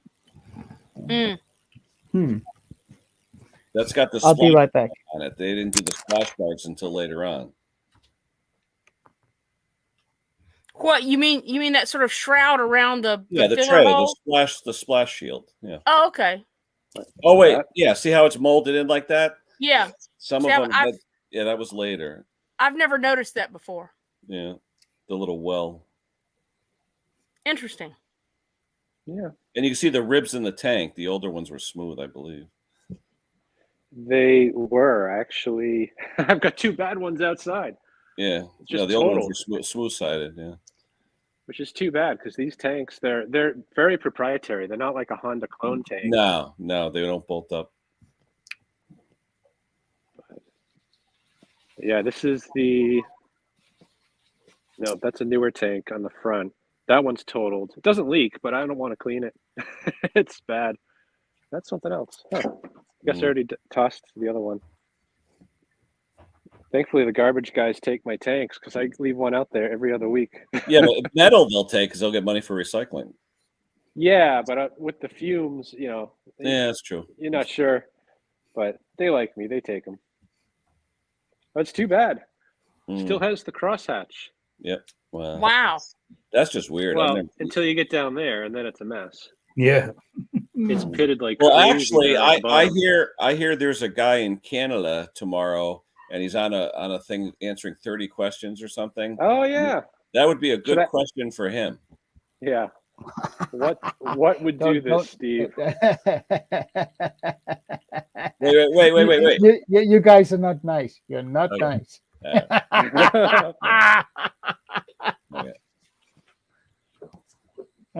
Well, yeah, James, you do get the good ones. Yeah, that's a weird. I would definitely post that. Actually, you know what you should do? Send me a picture of that. I'll send it to Pete Froud. He'll send it off to Terrell and see if he's ever seen anything like that. Sure. Yeah, because he talks to Terrell every day. Huh. Be interesting. Wow, we've been BSing for 2.5 hours. Holy crap! Crazy. Yeah, plus Conker. Plus Conkers 2 hours. Yeah. Plus Conker. It's Bless been his a heart. Yeah. Well, how'd you make out, Stella? Is he all right or what? No, he's fine. He has bad. The computer has bad memories. It's over 8 years old. Yeah. If he's going to spend $200 replacing the memory, and then he's still have an 8-year-old or 8+-year-old machine with a hard drive. And I said, Dell's piece of crap. Yeah. Well, he's got a Dell, and that's okay. I said, invest in a Chromebook. They're cheap. I stopped buying Dells. Now I only buy HP. I like the HP. I've given up on anything like that. This is a Chromebook I'm talking to you on right now. Yeah, but Chromebook doesn't have any memory. It's all in the cloud. No, it's got memory on it. Chromebook it's got like SSD. It's got a small one. It doesn't. And then it's got. I can put like none. It all goes into an S. It all goes to hello. It all goes into the cloud. Hello. No, I have an SD card. It has a small amount of memory in it. You can store to a card, but there's no internal drive that you can store to, like a C or D or E hard drive. There is a very small SSD in here. It's not on mine. I can't save it to anything. It asks me to go to the cloud, and I got to go to the cloud. Chromebooks. The thing with Chromebook is why it's so cheap is there's no storage. It all goes to the cloud. No, all my Chromebooks have had it's not a lot of storage, but enough to like download files and whatnot. And then when I fill that up, it says, "Do you want to store this in the cloud?" That is a beautiful kitty cat. Goes to the cloud. That's weird. Maybe the one I bought, but it was only $120. It was cheap. That's a nice looking cat, James. Oh, there you go. He's handsome. He was a stray. He showed up in August. Wow. We've got 2 more out there. Hey, don't nibble. Oh, is it a kitten or is it a full cat? No, he's young. He's probably about a year old, I'd say. Yeah. Huh. It looks a young cat. How many pets you got, Jim? We're down. We still have 2 dogs, fish, a bunny, 3 cats. We used to have guinea pigs and a mouse, but they're no longer here. Yeah. They moved on. They did. Now, what did it just show up one day? That's a nice looking cat. It is. Yeah. He showed up. He was all skin and bones. Wow. And he was very scared of us, but friendly. Yeah. So he moved in very quickly once he discovered we had food. Yeah. Cats how's he with like litter box, or does he go outside? Cats are. He still goes outside. Creature. Oh, okay. They are opportunists. He's big, isn't he? Yeah. He is. Yeah. Here's my. Ginger. Another one we adopted. Ginger. Whoa, that looks like Virgil. Holy shit! Look at the size of that thing. Whoa. Oh. Yeah, Ginger doesn't miss the meal. James, they get along fine. Does another cat moves in, or? This one got along fine, and I have another one that was a little bit cranky, but she got over it quickly. Okay. Well, that's because it's a girl. They're all cranky. Yeah, Jim, is that cat that male? Is he fixed? He was fixed a week ago. Oh, okay. There you go. Good job. Yeah. No, but I mean, it's because we have one, and he's king of the house. I mean, you know what that tail wagging means? Come screw with me. Yeah. Right. We have one, and he's neutered, and he's totally spoiled. But we got thinking once in a while it would be nice to have another cat, Now wait a minute. With a black cat, do you ever let it cross your path?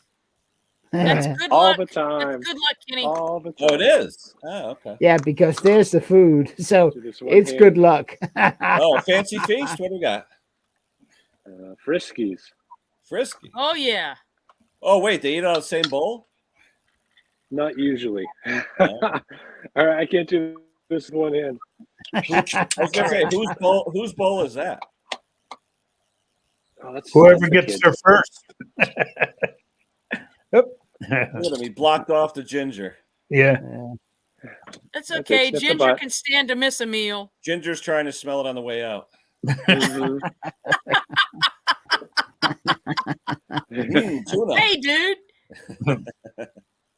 There's too much air back there. I was gonna say, will a ginger cat wait or what? She will. Yeah. Really? Well, we try not to give her the good food because she's a little, she eats well. I was gonna say that ginger. A little plum. Chunky. We were trying to fatten him up because he was so thin. He was getting like 5 cans a day, Wow. And we're trying to wean him back because he's now, normal sized, if not a little. Yeah. Is he turning into an indoor cat, Jim, or no? Or how often does he go out, I should say? Well, we kick him out after about 6 hours because he still refuses to use the kitty litter box. Ah, okay. Oh, yeah, you don't want that smell around. Oof. Yeah. Do you use food that is for sterilized neutered cats? Right, because they get urinary tract infections. See you, Wally. Yeah, actually, I think I should have given him this. I think that's what that's for. Yeah, that's like the no grain, the good stuff for urinary tract infections. That's all right. See, Stella, Arch knows. Arch is a computer guy. Oops. Right. Okay. Yeah. But it doesn't have a hard drive for storage that I know of. Mine doesn't anyway. Maybe that's why he likes it. He refuses to eat dry food. Hey, Dan. Okay, only wet food? Yeah. Well, I'm looking at my computer right now, and I have saved downloads that I download from stuff, and it's on the machine. Because if I go offline, if you still right click and hit property, where does it show that it is?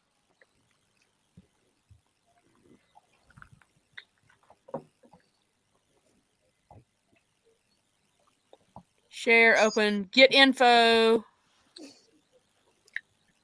What folder? It's on my files, saved downloads. But before my files, does it say C:\/ or anything? No, it's just my files. But my files, I believe, is in the cloud. Right, but I have a limited amount of storage on this machine. I don't think it's on it. Nothing is on mine. Mine's all in the cloud. I don't know. That's the way my Chromebook is. I have nothing on the Chromebook. How old is your Chromebook? 4 years old. 5 Okay. years old, maybe. This one is about a year old because I got rid of the old one. Yeah. But this is. Wait, what model is it, Stella? What is it? This is an Asus. It's like the rubber edge kid version. Has a waterproof keyboard, all that sort of mess. So when I spray carb spray on it, it's okay. Asus is my favorite brand. I have an Asus. Yeah, my Chromebook is Asus. Well, this is I can take this offline, kill the internet, kill Wi-Fi, and I still have access to these files. I just looked it up. Do Chromebooks have hard drives? Take a wild guess. Hold on. Let's see what it says. Of course they do. Well, no, for solid the state operating drives. system, yeah, but not for storage, though. Hold on. Right. No, whoa. Quick well. answer. No, they don't. The quick answer. The detailed answer, it has a drive, but it's not the type of hard drive you'd expect in a computer. So how come I can access my files when I turn off Wi-Fi? Hold on. To understand why this is, we need to look back at the beginning of Chromebooks when they first came out. It's a cheap and affordable alternative to made by Google and made by Acer, Asus, yada yada. These laptops are known for their speed and fast boot times, which is great. I know my boot's in 8 seconds, which is due to the storage drive itself. Okay, the typical Chromebook boots in seconds, tackles many tasks. Blah blah blah. They run Chrome operating system, which is Google's proprietary. Hold on, where's about the hard drive? It's faster. Keep going. Hold on. Okay, that's just the icing on the cake. It says we're here to talk about hard drives. Yeah, I know. Hold on. All I can tell you is I turn off my Wi-Fi. It says they don't have hard drives. They have SSDs. Jim, what's an SSD? That's a hard drive, just slower. But it's not a storage hard drive. It says it just runs the operating system. Oh, I see. They are. I mean, SSDs are. Oh, here we go. All Chromebooks come with an. This is basically an SSD storage, which can be called SSD storage. It's a new type of storage. They have a minimal amount of storage. It's not like you can't get a 2 terabyte SSD for a Chromebook, but it's got enough to store a few files, have the operating system, the cache going, that sort of thing. And eventually I will get to a point, because I got it on my old one, where I could not store any more files, and it says, do you want to move some of this stuff to the cloud? It's saying it's a flash drive is what it's saying. Well, that's basically a hard drive with no moving parts. Exactly. Okay. Yep. Think of it that way. They're expensive too. That's why the Chromebook would come with such a small one in it. Yeah. Right. Well, So my Chromebook was $120, and that, like I said, it was cheap. I think this one that Storage I bought is the last cheap. time was like 280 or maybe $300, whatever. But I bought the one that had the longest, because on Chromebooks you got to worry about this. There is an end of life where they will not get any more updates. You can't do anything. So I bought one that had the most features for me and had the longest, because my old one got to its end of life. I couldn't get any more Chrome updates. So I couldn't do things like live streaming and stuff like that. Really? Huh. Yes, I don't think I've ever updated my Chrome. I tend to buy laptops that are designed for office use. Yeah. Right. Which means that they don't have the fancy graphic cards. They don't. Right. But what they do have is good quality hard drives, whatever that is. Right. It will run what I need, which is basically email, searching the internet, running live stream with you fuckers, and that's what I do. I mean, I don't need the high performance one. I just buy a regular designed to run 8 hours a day, 5 days a week. I bought the Chromebook for the shop because I don't care if it gets messed up. Right. Yeah. And that's exactly why I bought this one. But the one I had, it got to be like 4 or 5 years old and it no longer got updates anymore. Really? So but you can go on to Google website and they will tell you exactly which models and when their end of life is. So you can make a decision about which ones, if you want to buy a new one. I think mine's coming up on 5 years. Yeah. Yeah. So it's probably near its end of life. But I tell you, I watch Google, I watch YouTube. That's all I do. It just boots into a browser as opposed to and it boots fast. Desktop. It boots literally under a minute. Like, boom, like seconds. Yeah. Yeah, and I sent Phil some links so that he can look at that sort of thing and just, for what he does, he says he does use some stuff with like Excel and Microsoft Word. Who? Phil. Oh, and Phil, I said, you can do all that with Google Docs and do the same thing you're doing right now. And he says, I guess so. I've never done it before. I said, it's the same, But he had the blue screen of death, you said, right? Well, he had blue screen of death, but once he booted it back up again, his motherboard was beeping. It's a Dell 1, 2, 3. 4 I used to beeps. love Dell when they first came out. Now I have a Dell laptop that I used to use in my former life. I still have it. It's Windows 10. But the thing is that he can spend a couple $100 on new memory because that was his beep codes that he was getting, or he can spend $300 on a new Chromebook. Yeah. And he can still edit videos on it and that sort of thing. So hopefully he will do it. It's a little bit of a learning curve, I think, for getting used to something booting into Chrome as opposed to your desktop and you choose whatever apps you want. So no, I love it. It's the greatest thing for my shop. Interesting. All right, well, I'm going to end it here because it's 2 hours and 40 minutes, and yeah, lazy bugger. We're just getting warmed up. Yeah, but Klaus, it's what time's it there? 12:19 after midnight, right? Yeah. Okay, I got to go let the cat out anyway. So I got to see if there's anything for him. See what happens. All guys, right. it's been Klaus, a pleasure. As always, thank you, Klaus. Thank you, Henry. Thank you, Mr. Condon, and thank you, Stella. Everybody in the chat. Like, subscribe to all of us. Have some fun. We do a lot of. I had fun. Stuff. Thank you so much for having me. I got a video coming out where I really screwed up a snow thrower, but enjoy. Yeah, can't wait for that one. Oh yeah. Kenny. All right. Nice. We'll talk to you later. Take care, guys. Take it easy, everybody. See ya. Where's the button? Where's the button? Where's the button?